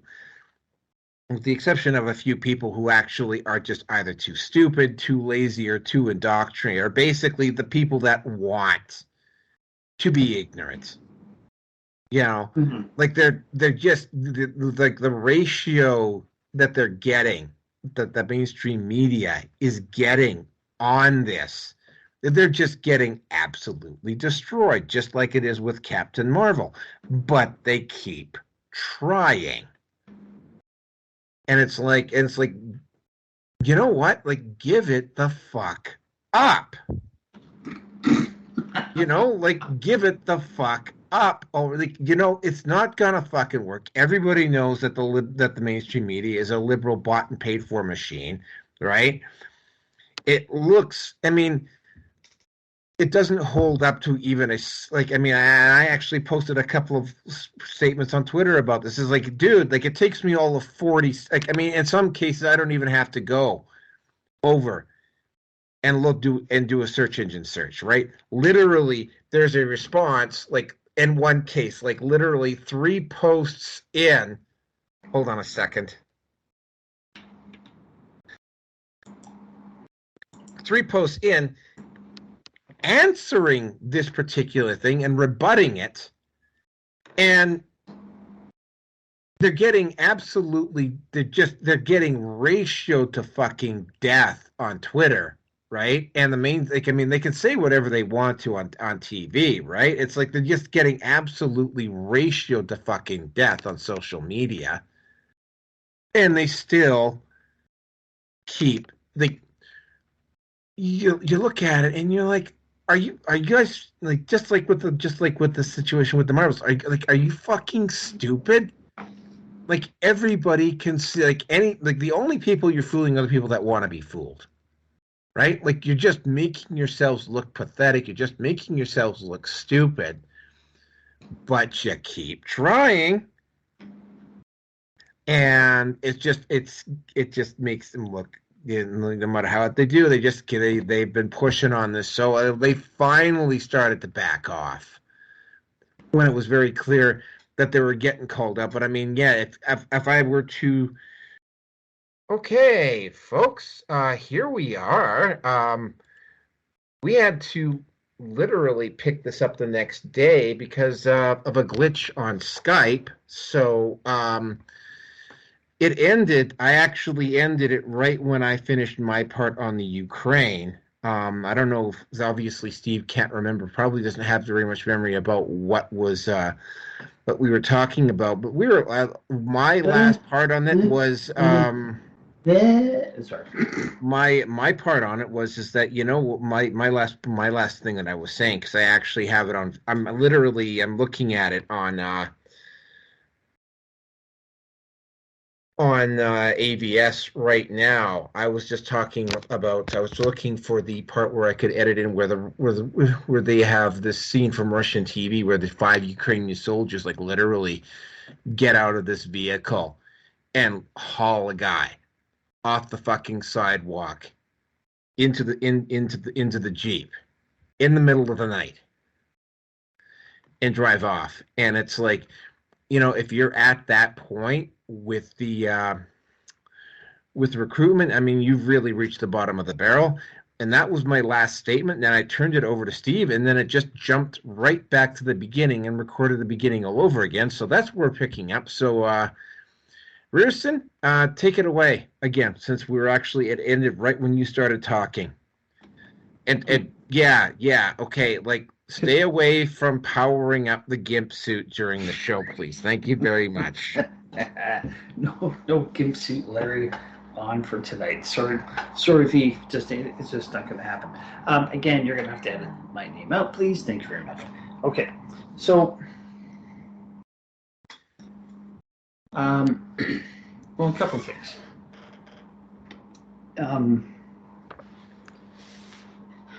Again, I'm not sure. I'm questioning the validity of what I brought up before, that there was no formal agreement or something that was filed at the UN for Ukraine to be its own country, what was the USSR having collapsed.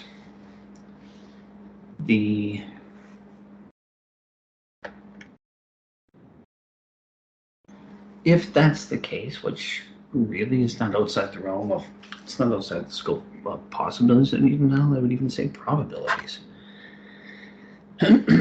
for the Khazarian Mafia to exact their revenge on Russia. I mean,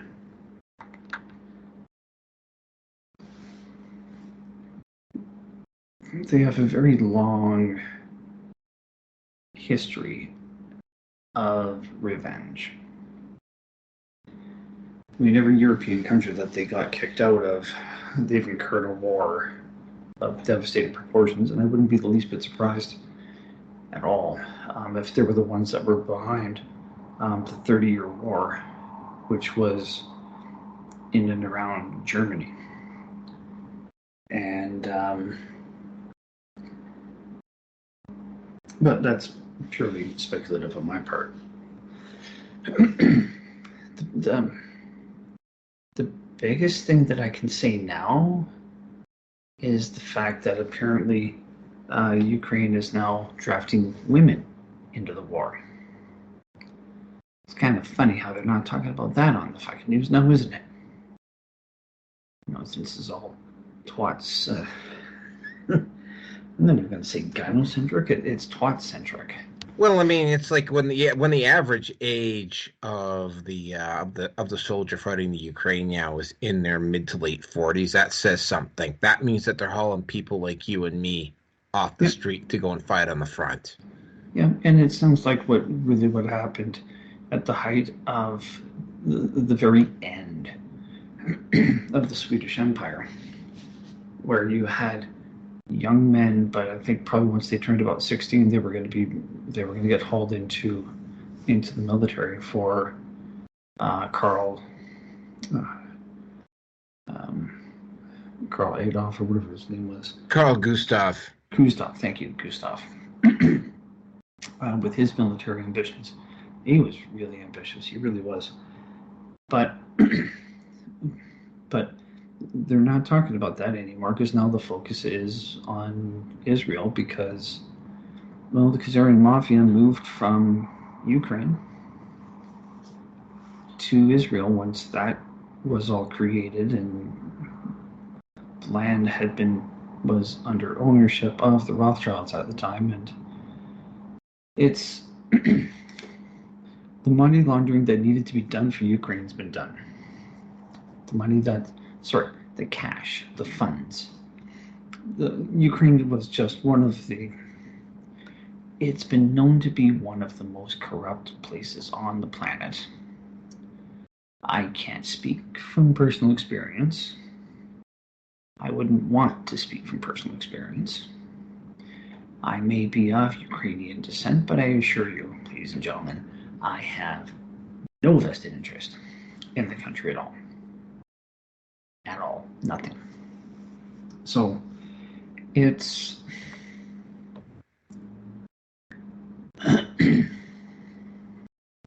it was only a matter of time until... Well, I mean, then again, too...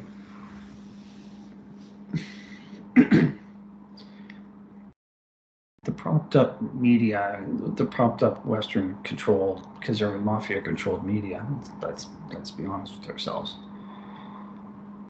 It's a PR nightmare for them to keep saying that Ukraine's on the win and Russia can mobilize a hell of a lot more people, a hell of a lot more troops. They are on a gold-backed currency. So their spending is actually stable. And I'm pretty sure with Russia, once Kiev or however they say it, whatever it's said, whatever the capital name is said in Ukrainian, once they surrender, and it's still, I think it's probably going to be about another 6 months to a year. They're going to put the squeeze on. They're going to surround Kiev, put the squeeze on everything, and I won't be the least bit surprised if they end up basically having a no-fly zone. The only thing that they will allow to come in will be food, but that's probably going to be heavily inspected as well. So. Well, I mean, the only thing, I mean, they've done it to themselves, right? The Azov Battalion, like, I mean, yeah, if they can't negotiate, because like the Azov Battalion did a whole bunch of like despicable things to the Russians, right? So yeah, the Russians are not going to let the Azov or Right Bloc, for that matter, they're not going to let either of those two organizations walk away. And so yeah, and I have to add to that. I did see him. I saw some guy from the military, woman that I talked with about it, with her boyfriend being the influencer on Telegram, had put that on his channel, and the guy was duct taped to a cross, and then before they raised him up, they drove a spike in each hand, through each hand, and he was gagged, but still the scream, the absolute horrible scream that he made, it's still something that I don't remember it specifically, but the feeling still kind of haunts me a little bit. And she said that the guys that beat the crap out of this guy it wasn't Russian. So I think I highly suspect that it was actually Ukrainian. It wouldn't be surprised if it was Azov battalion. It was the Azov that did this to this guy. So, as I had mentioned before, one of my coworkers, she is from Western Ukraine, and her grandmother, who survived, obviously, World War II, when the Nazis were, well, when the Germans were coming through, the Ukrainian army, they were grabbing civilians and crucifying them literally. And I'm pretty damn sure it fucked up a lot. I'm sure it fucked up enough German soldiers as they were pushing through. So we're talking, if that's the case during wartime, and those kind of people, those kinds of organizations don't go away. I wish they did, but they don't go away. This is the shit that they're doing now. So, but then again, if the Khazarian Mafia was alive and well enough within Ukraine at that time, and they had their spies and their network spread out everywhere possible. It was just good men being played on both sides of the war for no reason except for their own sick, selfish desires. So that's all I got to say on this one. So V, if you want to add into this, by all means. Well, the Ukraine has some symbolism. Okay, I remember earlier in the previous decade, Russia rolled a couple of tanks at the border.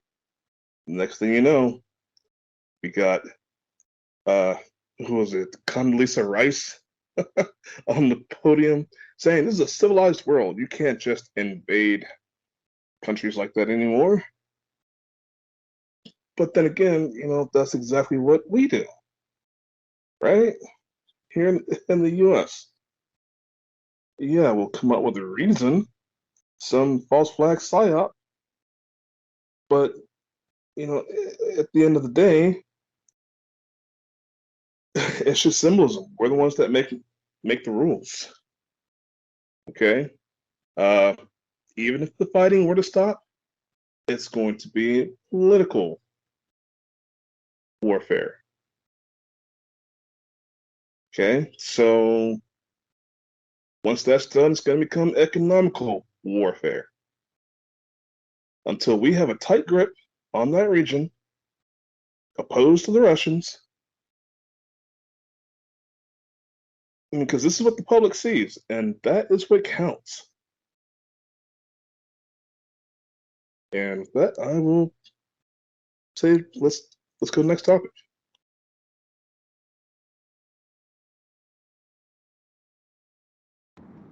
Let's revert to our Yeah, all right. Daily Wire has come out with a new comedy movie, and I'm actually trying to find the name of it so that I can give you guys a taste of it. All right.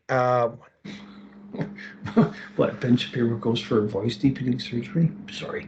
Oh well, he actually. Oh, it's not that, but it's close.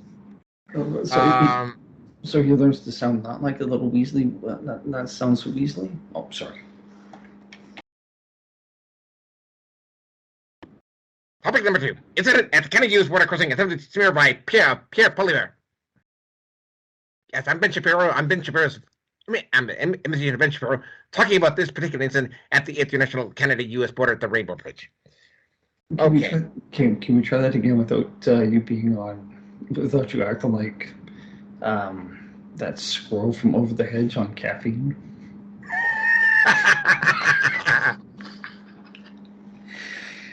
And on that note, I'll shut up. But let's do our usual order of panels. All right. So yeah, there was an incident at the border last week.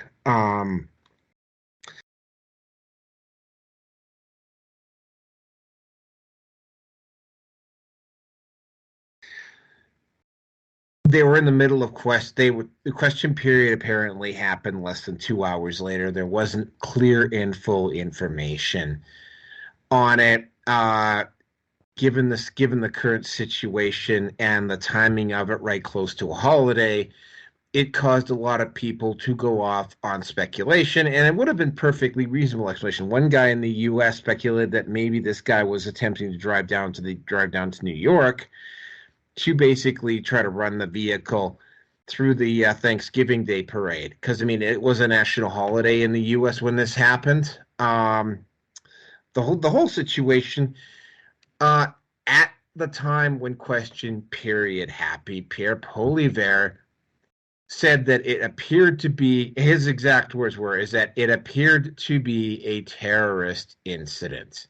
Now, he was quoting some news sources. He hadn't been fully briefed. Neither had Justin Trudeau. In fact, Justin Trudeau actually had to leave in the middle of question period to get an update and a briefing because he couldn't answer it because the event had happened so recently, you know.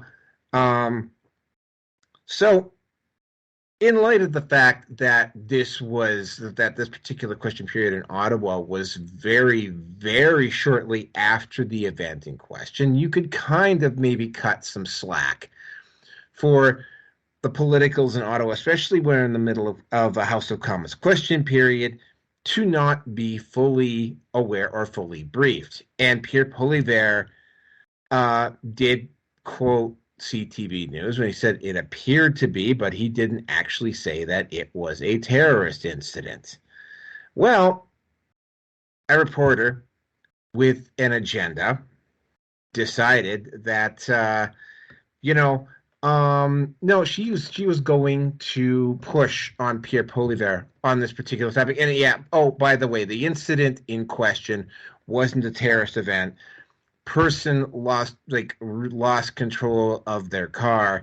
Apparently the brakes didn't work, and the guy literally vaulted over the border fence, and the car exploded.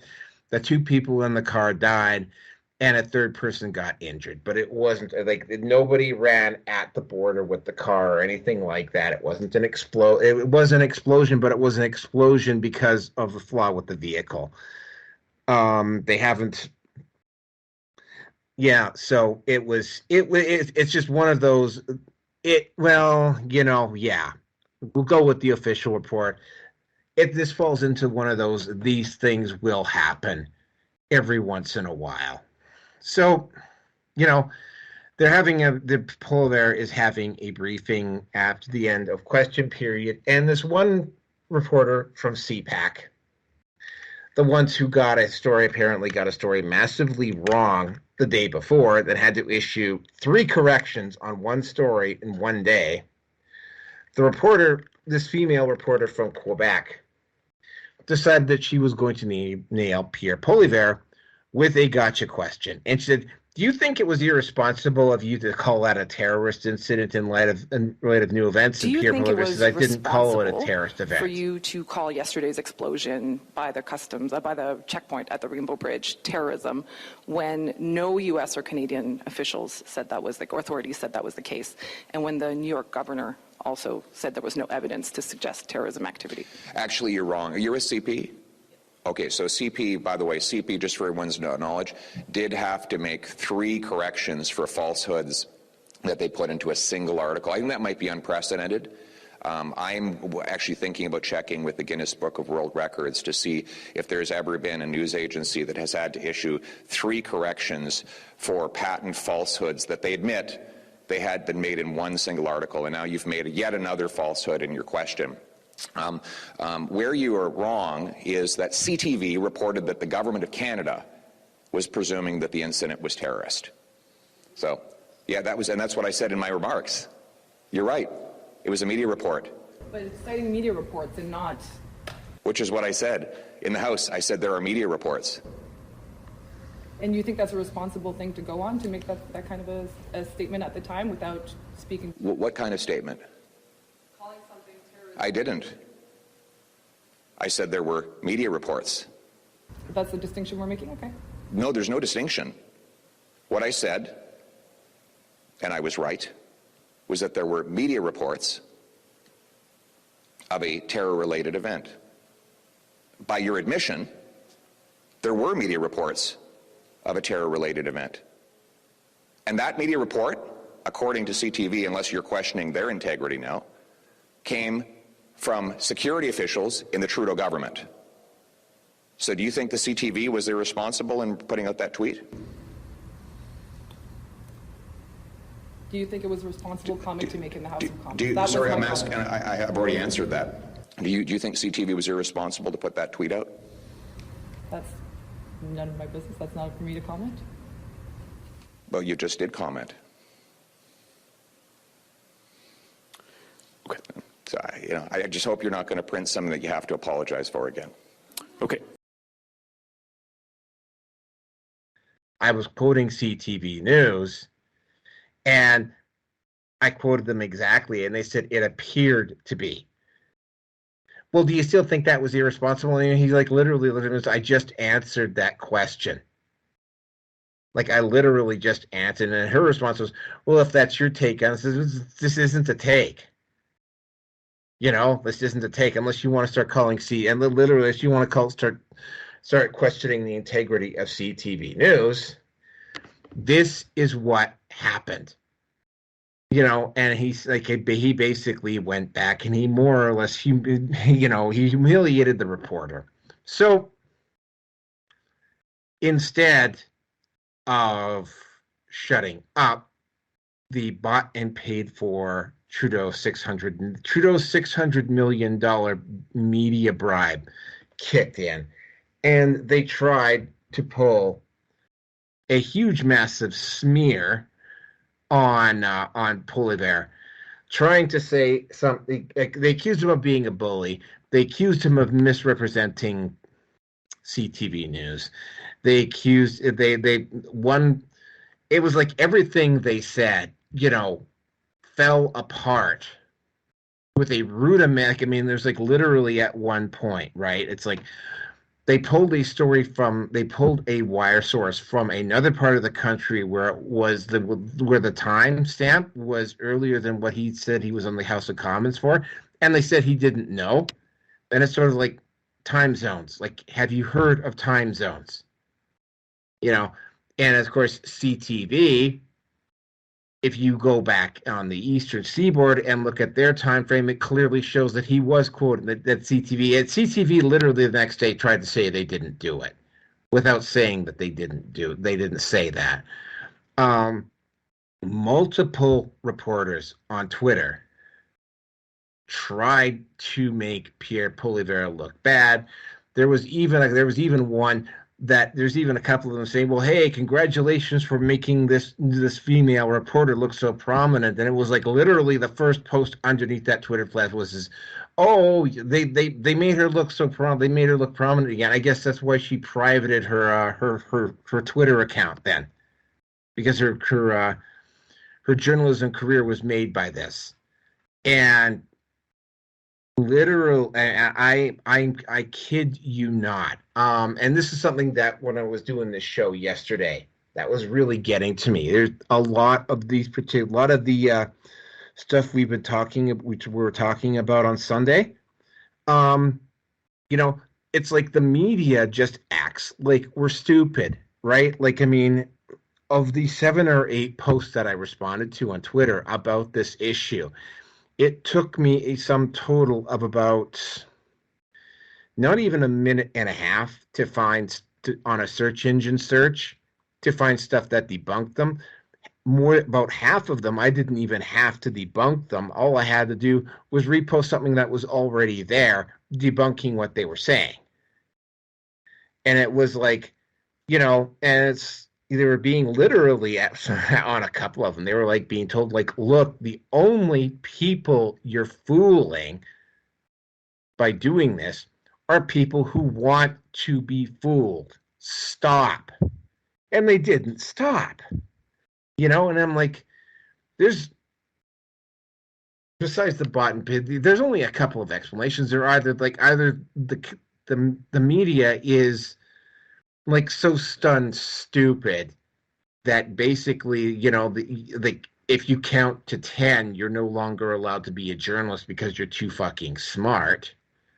Or B, they're bought and paid for shills and propagandists. And 3, they just assume that everybody who looks at their stuff is either stupid or wants to be stupid. You know, like, and I just like going down the road, like, what's going to happen over the next year or so? Because, I mean, I have a feeling that Trudeau is going to, I have a bad feeling that Trudeau is going to try to hang on all the way to 2025 if he can. That they're just like, I mean, like the level of dishonesty by the mainstream media on this particular issue, at least in Canada, like if that wasn't proof that the media is bought and paid for, I don't know what will.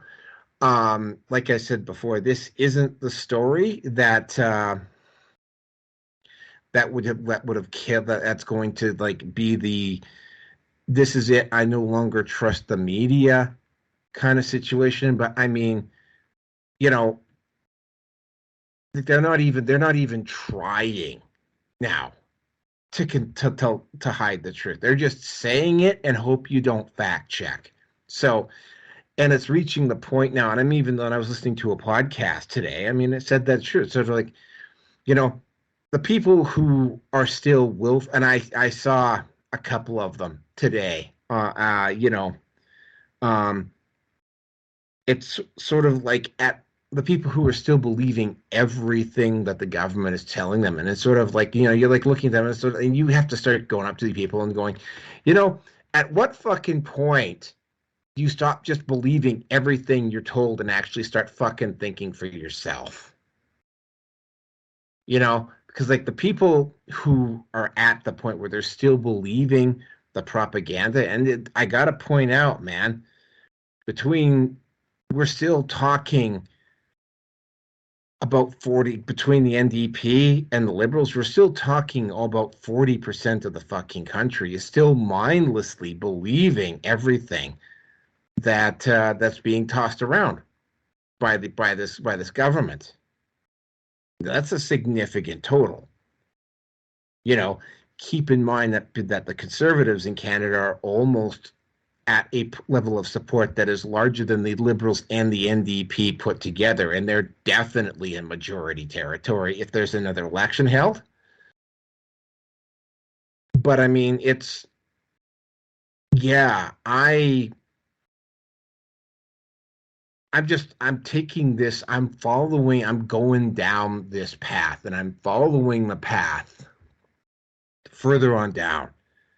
And it's like I'm reaching the point with some people where it's like even if it's not just enough to like leave the sheep alone, you know, it's sort of like, you know, like this has been so bad for so long. Like, I mean, with especially when it comes to the media, that's sort of like, at what fucking point do you start using your own brain?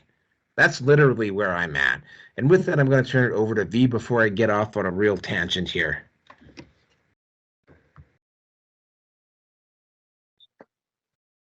Yeah, well, you know, they're going to be doing a lot of covering up. You know, whenever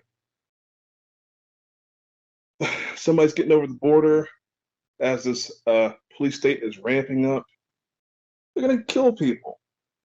And they're going to get away with it justifiably by calling the people crossing the border terrorists. Okay? That is something so unfortunate. And it sucks that I know it, and there's nothing I can do about it, but it's just like, well, I mean, at least it will be reported, but the people trying to cross over into Poland, if they're not of white skin, they're being turned away or shot dead. So the stuff that's going to be happening around the borders is going to be, become way more politicized. to a degree that yeah, I mean, you gotta weaponize the situation. Yeah. Ooh, terrorist. They're gonna play that shtick again. We all know that was total bull crap. But then again, I mean, they can play that. They can do it. They frustrated the hell out of Canadians thus far. I mean, you guys are the frogs in the water, boiling water. Temperature's being turned up. So you're going to sit there and take it, or you're going to explode. And they already have a category of criminal to put you in. Keep you from having any kind of freedom, any kind of say.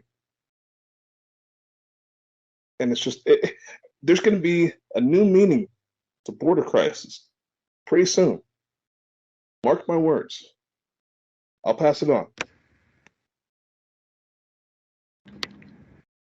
All right. Well, the question I asked yesterday, actually, there was a couple more. Like, I'm curious to know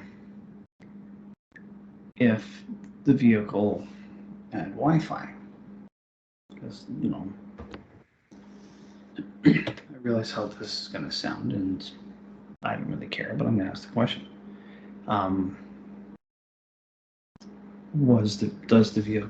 Did it have Wi-Fi? Because Wi-Fi,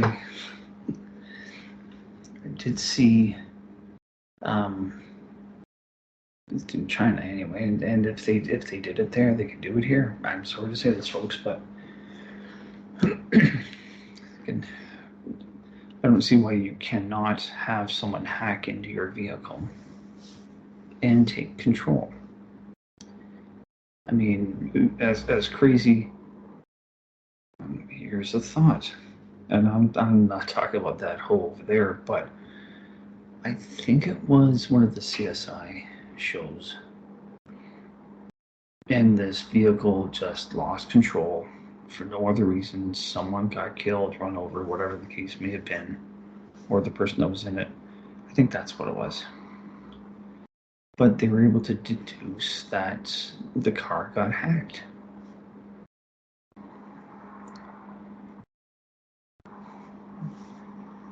Can't rule it out. What's the percentage of that actually having happened? I don't know. I'm just asking questions.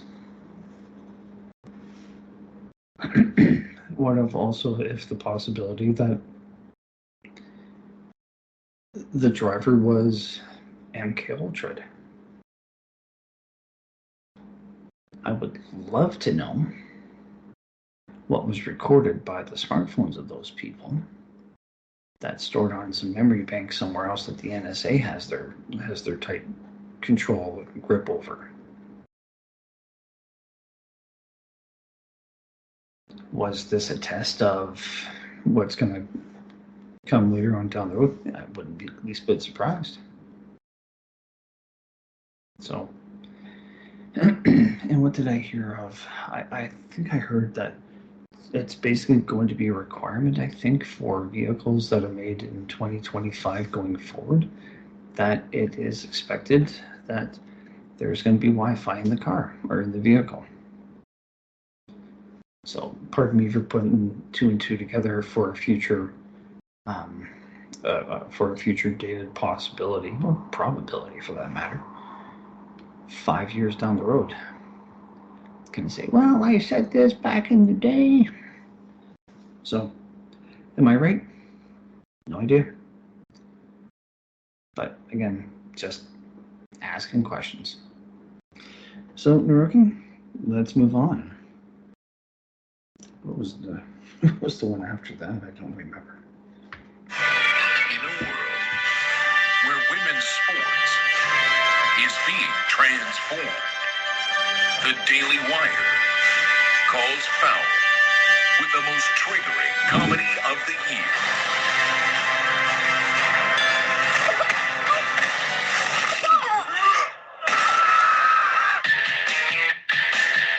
Guys, this is serious. Sports can be your pathway to a better life. Or like yours. Please don't steal my catalytic converter again. Winning matters. It's the key ingredient to becoming a winner. I know you should try it sometime. Are you gonna move?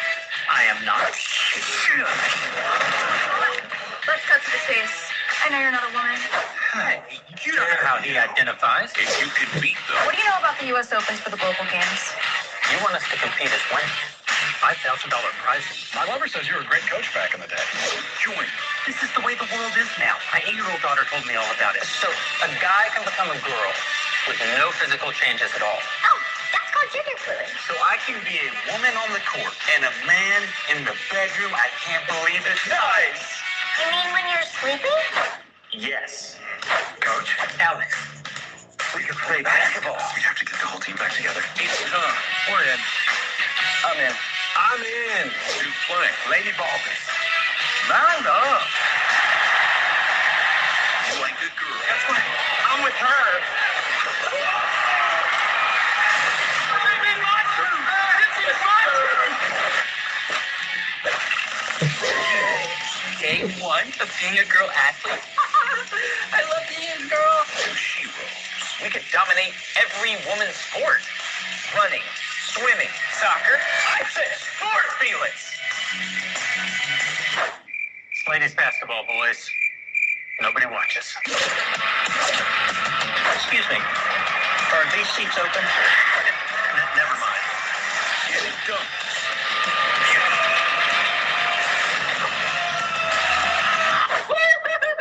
Kentucky trumps.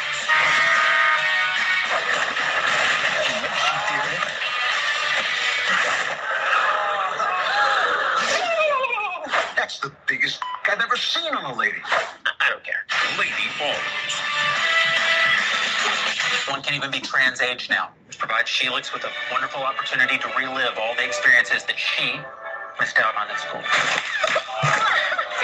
Streaming exclusively on Daily Wire Plus December 1st.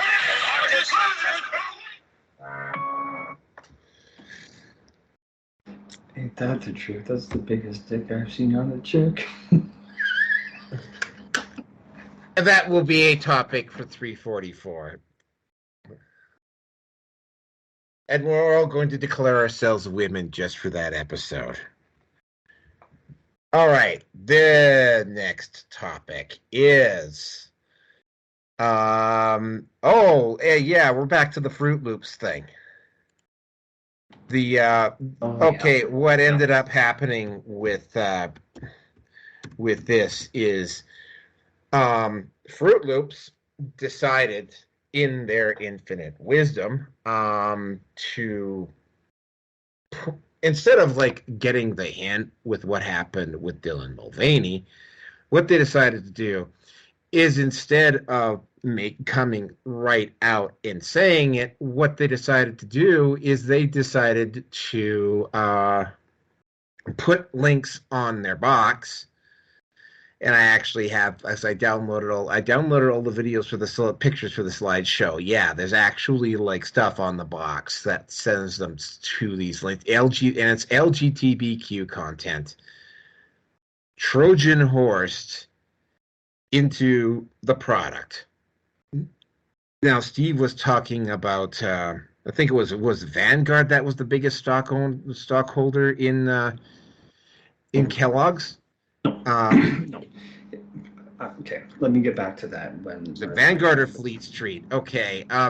But yeah, they attempted, and it's like, this is okay. So this is the situation, and this is something that it should have clued in. That should have clued in with most executives. When you're at the point where you're being sternly fucking told, keep your fucking hands off our kids, lay off our kids, stay out. Like, you're being like, you're not being asked anymore. You're not being suggested. You're not being kindly requested.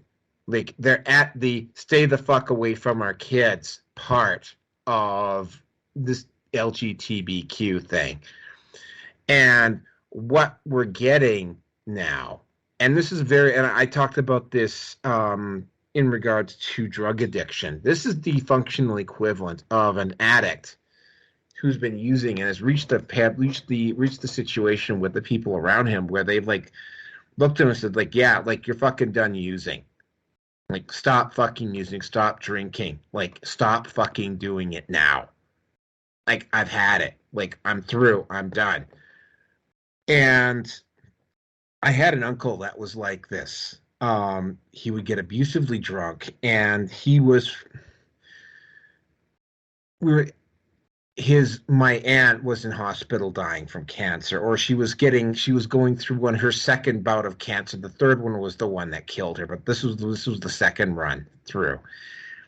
And he was getting so verbally abusive and drunk that my grandmother basically said, it's like, yeah, no, sorry, you can't drink in the apartment with Sam, which is me.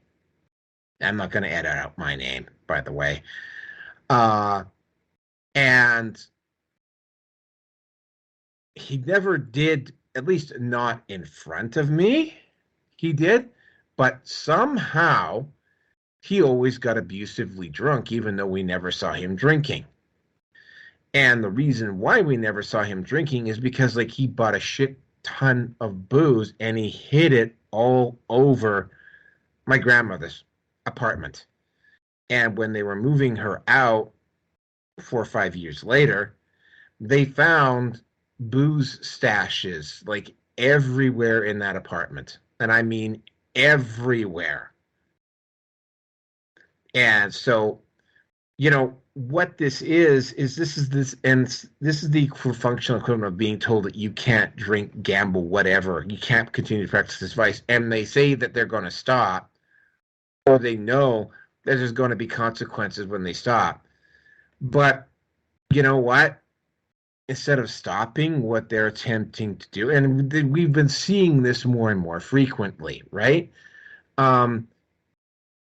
They try to sneak, they try to misword it, or what they do is if they want to do pronouns, what they'll do is they'll have these memos that say, if you want to know what your kids' pronouns are, send it out as a kind of like a written test on paper, and then throw out the results afterwards. That way there's no electron. Basically, you know, or they will say there's going to be somebody coming in to talk or speak to the children, and they will just tell the person what their name is, but they won't, like, they'll hide the name and whatever.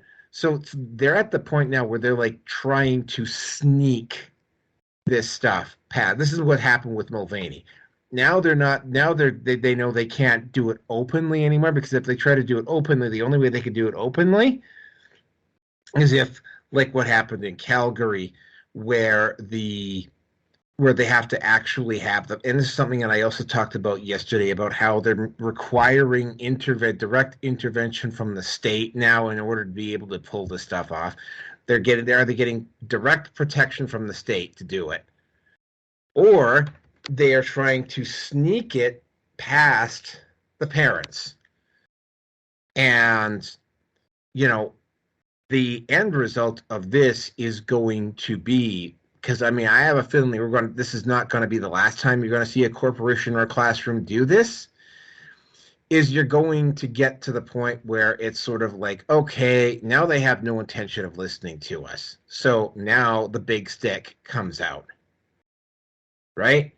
And once that happens, the cry bullying won't work.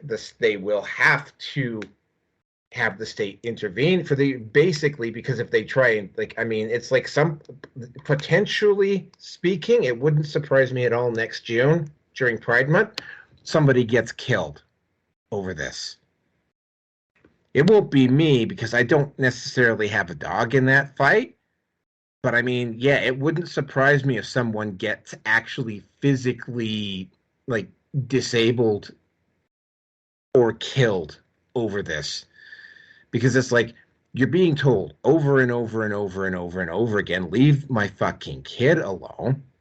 And they're not doing it. They're pulling stuff like this, right? And it's like, again, let Rearson take over in just a second here to tell you what who the biggest shareholder in Kellogg's is, because I believe he said it last night. It wasn't Vanguard. It was either Fleet Street or Vanguard. But no, it wasn't that. Well, no, it was. They were in there though. Mm-hmm. They were in there. They were one of the top 3, weren't they? But yeah, so yeah, not a good sign.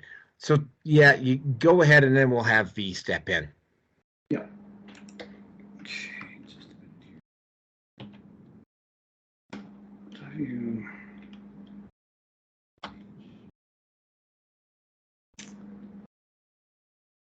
Oh.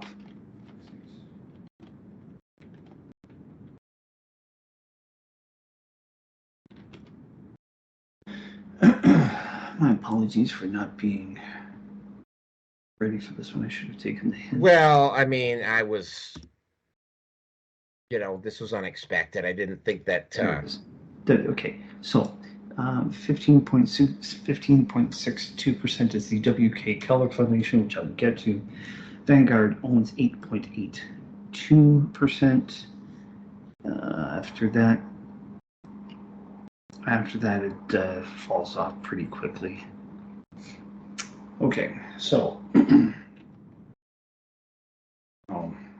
this is where it got really fucking creepy. UK Kellogg Foundation, what's that all about? Well, ladies and gentlemen, if you're not familiar with it, the WK Kellogg Foundation was established in 1930 by breakfast cereal innovator and entrepreneur W.K. Kellogg, who defined its purpose as, quote, administering funds for the promotion of the welfare, comfort, health, education, feeding, clothing, sheltering, and safeguarding of children and youth directly or indirectly, without regard to sex, race, creed, or nationality.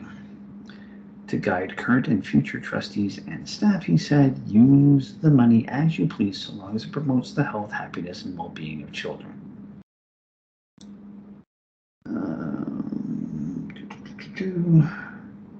I'm just quickly reading through.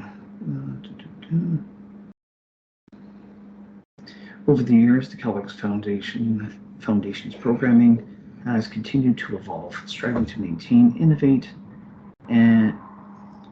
remain innovative and responsive to the ever-changing needs of society. There's another little red flag to go out with that one. Today, the organization ranks among the world. Oh fuck, you're gonna love this. Today, the organization ranks among the world's largest private foundations, awarding grants in the United States, Mexico, and I can't fucking believe it, Haiti.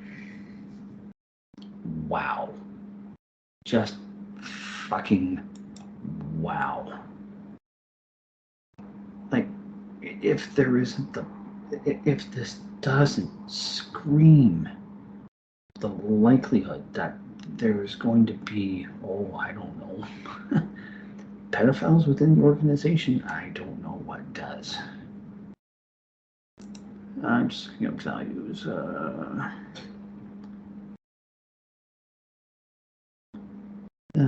Stewardship, of course, fidelity to the blah, blah, blah. I mean, I'm sorry, but what, my opinion, nothing more needs to be said. Did you want me to just go on my little rant about NAMBLA and leave it at that, my friend? Well, yeah, then we can have V, and then the last one, it'll be you, me, V, and then you. Okay. To keep in mind, NAMBLA, the North American Man-Boy Lovers Association, I believe that's what it is, of whom Patton Oswalt is, and I've mentioned this before, a couple of times at least.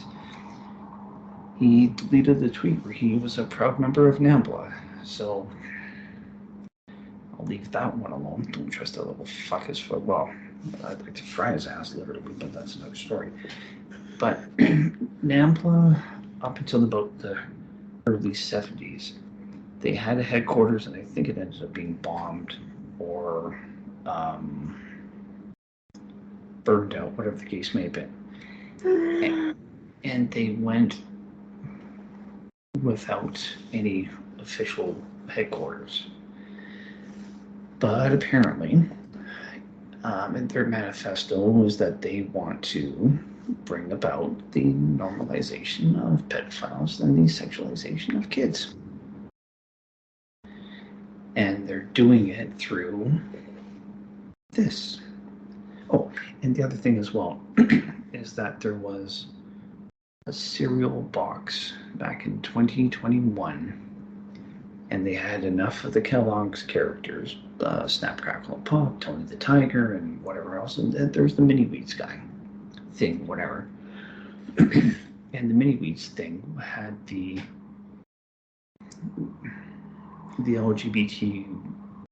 It had the letter gender flag right there in the bottom left corner. So I am never going to be buying directly and indirectly anything that Kellogg's has their fingers on. So can't stop my spouse from doing that, but I'm not going to be buying any of their stuff anymore. So, and that's all I have to say on this matter. And now V will discuss Fruit Loops. In his onesie. Stop it. Stop it. Stop it. You know, out of all the cereals, the Fruity Loops has to be the first one to do this, you know. Actually, you know what? It's more likely Fruit Loops plan to dominate the world with this transgender agenda to begin with. First, you give the kids some cereal, then you give them some weird characters like the Teletubbies who are sexually ambiguous yet feminine. Then you start adulterating the food. So, you know, chemically wise, they feel confused. Yeah. This is like a huge, mega, monolithic conspiracy. No, we're just trying something out. Well, yeah, I'm pretty sure you're behind the whole thing. No, I don't know. Yeah. I make no apologies for what I just posted. Have fun. Well, it's either Fruity Loops or what was the other one that was really, I don't know, Lucky Charms? Are we going to be able to call them Lucky Charms afterwards? Trans Charms. Oh, hi, Les. Would you like to feel my Lucky Charms? Oh, my God. Yeah, well, that's all I have to say on that. God. I was going to say something about the rainbows and whatever else coming. Oh, good Lord. Wow. Yeah, gays a rainbow. We'll leave that one alone.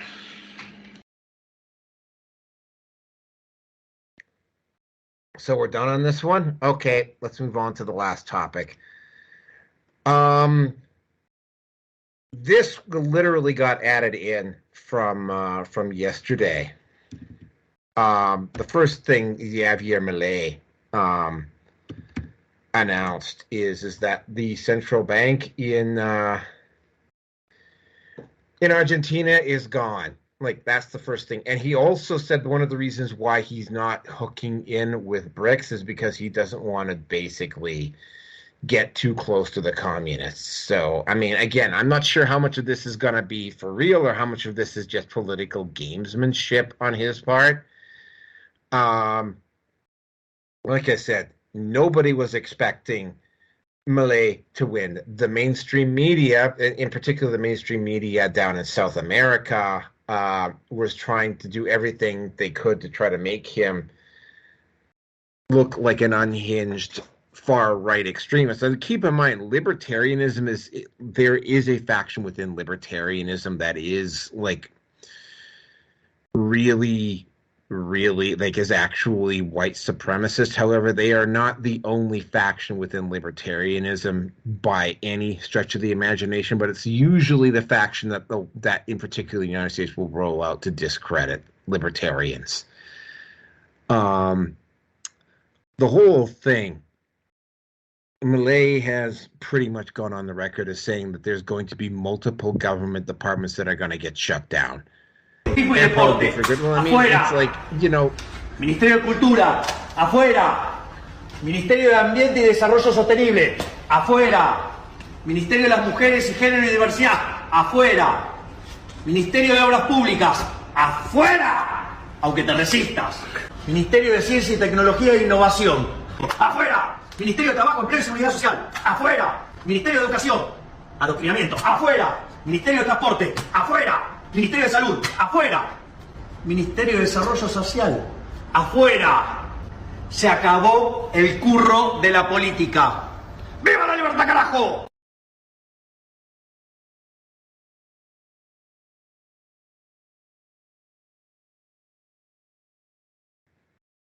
I'm almost going to say that it's going to require libertarians getting elected to just massively cut the government, to cut the bloat out. It's going to require a libertarian to do that. Because, I mean, as much as I would like to believe that Pierre Poilievre is going to do stuff like that, I mean, I don't know whether he will or not. I mean, I know that he will likely, because if he doesn't, it's going to be the end of the country if he doesn't. He's going to curb some of the more extreme policies that Trudeau brought in. But is he going to, like, I mean, if he's not smart enough to understand that it's not going to be politics as usual, right? Like, Canada will not survive as a country. I think Javier Milei knows that for the Argentinian government to survive, for any national state entity to survive, they are going to have to, like, cut out the bloat. They're going to have to start doing something about the massive debt that they've accumulated. What you're probably seeing with Milei might just be because Milei is really good at doing that. That Latino, like, big, huge, grand gesturing and, like, all those strong pronunciations, those things that you normally would associate with Latinos, right? He's really good at doing that. And that stuff sells, especially down in South. Like, my understanding is that stuff will sell down in South America. Putting that stuff into actual application will be very difficult. There's likely a few people in these various departments that are going to get cut that have gotten very, very fat and very, very used to running their own little personal empires, and they're not going to like having. And probably some of these people have it coming too, right? A lot of these people probably are not going to be very happy about the fact that their entire department is going to get gutted and their job is going to be gone. But I mean, this is what I think is probably what's going to be needed in a lot of countries the world over. And again, right, the mainstream media is not being completely honest again, which is about as surprising as the sun coming up in the west. And that was the overall tone for the Red Pill Nation Hangout last night, was the fact that, I mean, it's like literally all of these topics in one form or another involved clear and obvious deceptions by the establishment media in one form or another.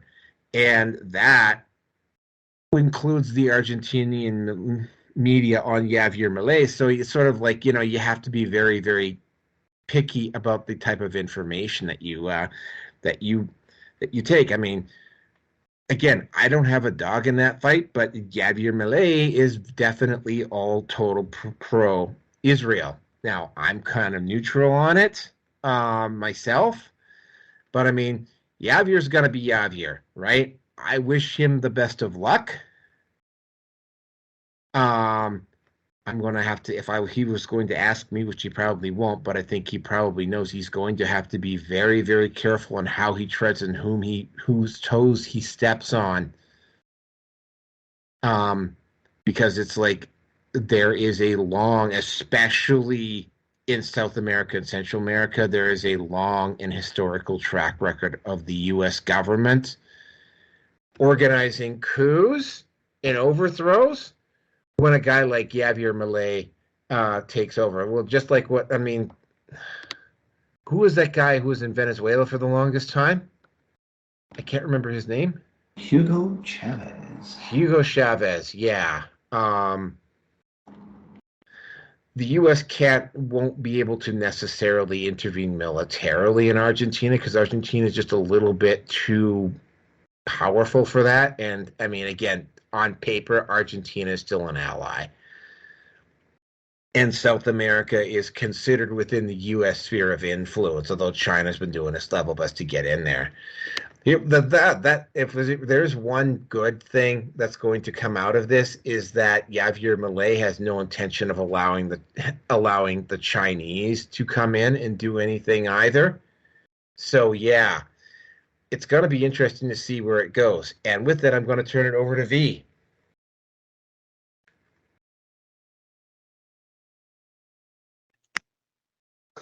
Yeah.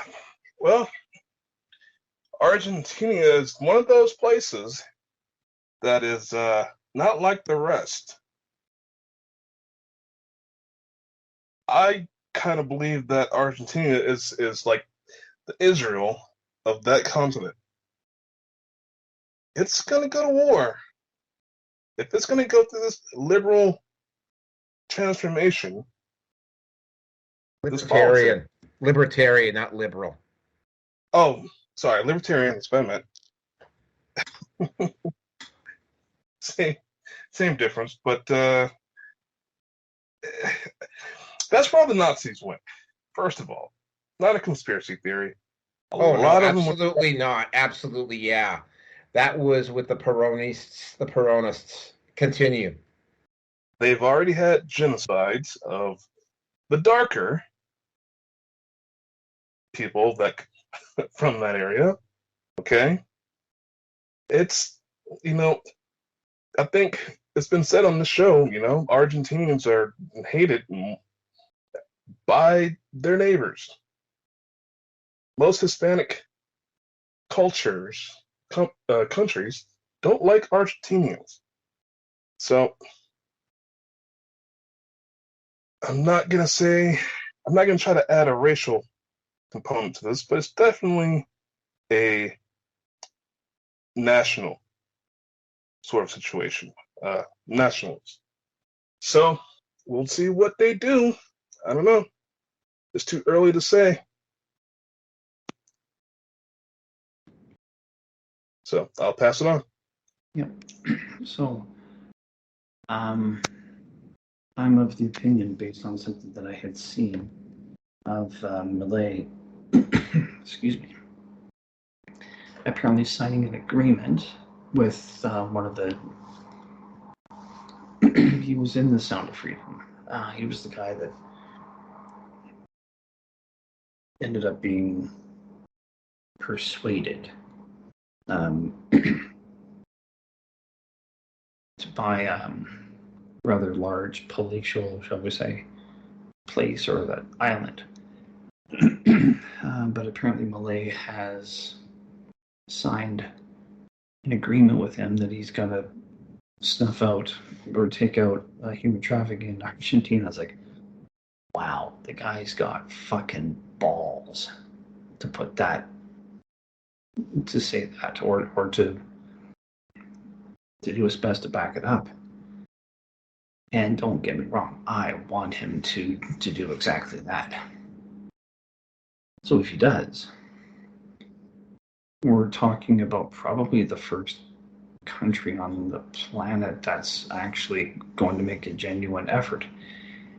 Now, that being said, the man is going to have a target bigger than I do because as I'm born Caucasian, I'm straight.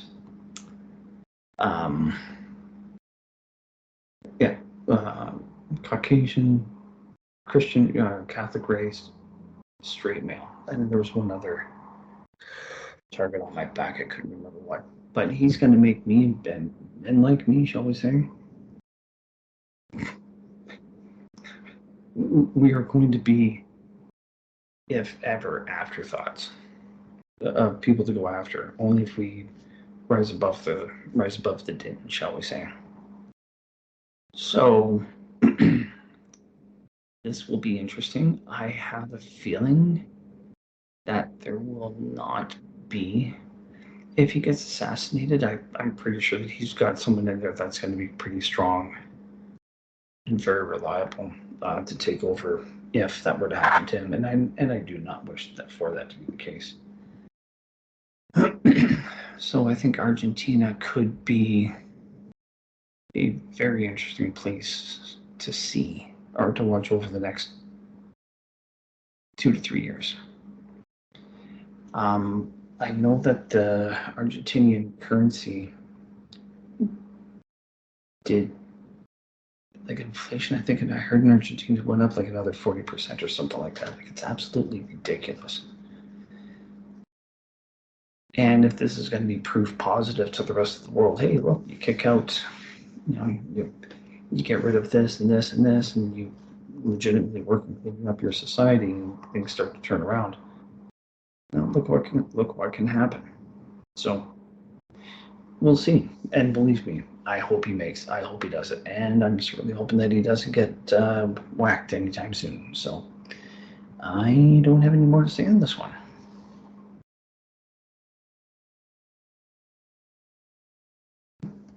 Well, that's good, because we don't want to hear from you again anyway. So for at least for this show. Anyway. So anyway, I'm looking forward to the episode of Lady Ballers. I may add that in as 344 as an interesting topic. Yeah, thanks. Like I said, Skype glitched out massively, which is why we're concluding this show tonight. Thank you, V, for coming in for what literally amounts to the second half. We are done for tonight. Just remember, I'm going to be doing this until I die or find something better to do. Patreon is the Rookie 5, Subscribe Star as the Red Pill Nation, YouTube Minds, Gab, Odyssey, BitChute, Rumble. I actually looked at banned and censored TV tonight, and they want $12 a month for me to go on censored. So I'm like, yeah, I don't know. We'll see. And banned, for whatever reason, they sent me the email confirmation. I'm not going to get it. So I'm going to try and get on one of those two, and start posting up there. And like I said at the start of the show, I am going through specifically Spetsnaz and groundwork for the metaphysics of MGTOW. I'm posting up their old content on my social media sites for you to peruse, as well as my own. And hopefully I'm able to now, with the second half complete, get 343 edited and in the can. And that will probably be going up in the next day or two. So thank you guys very much for showing up on very short notice so that I could get this done. Technology is a wonderful thing.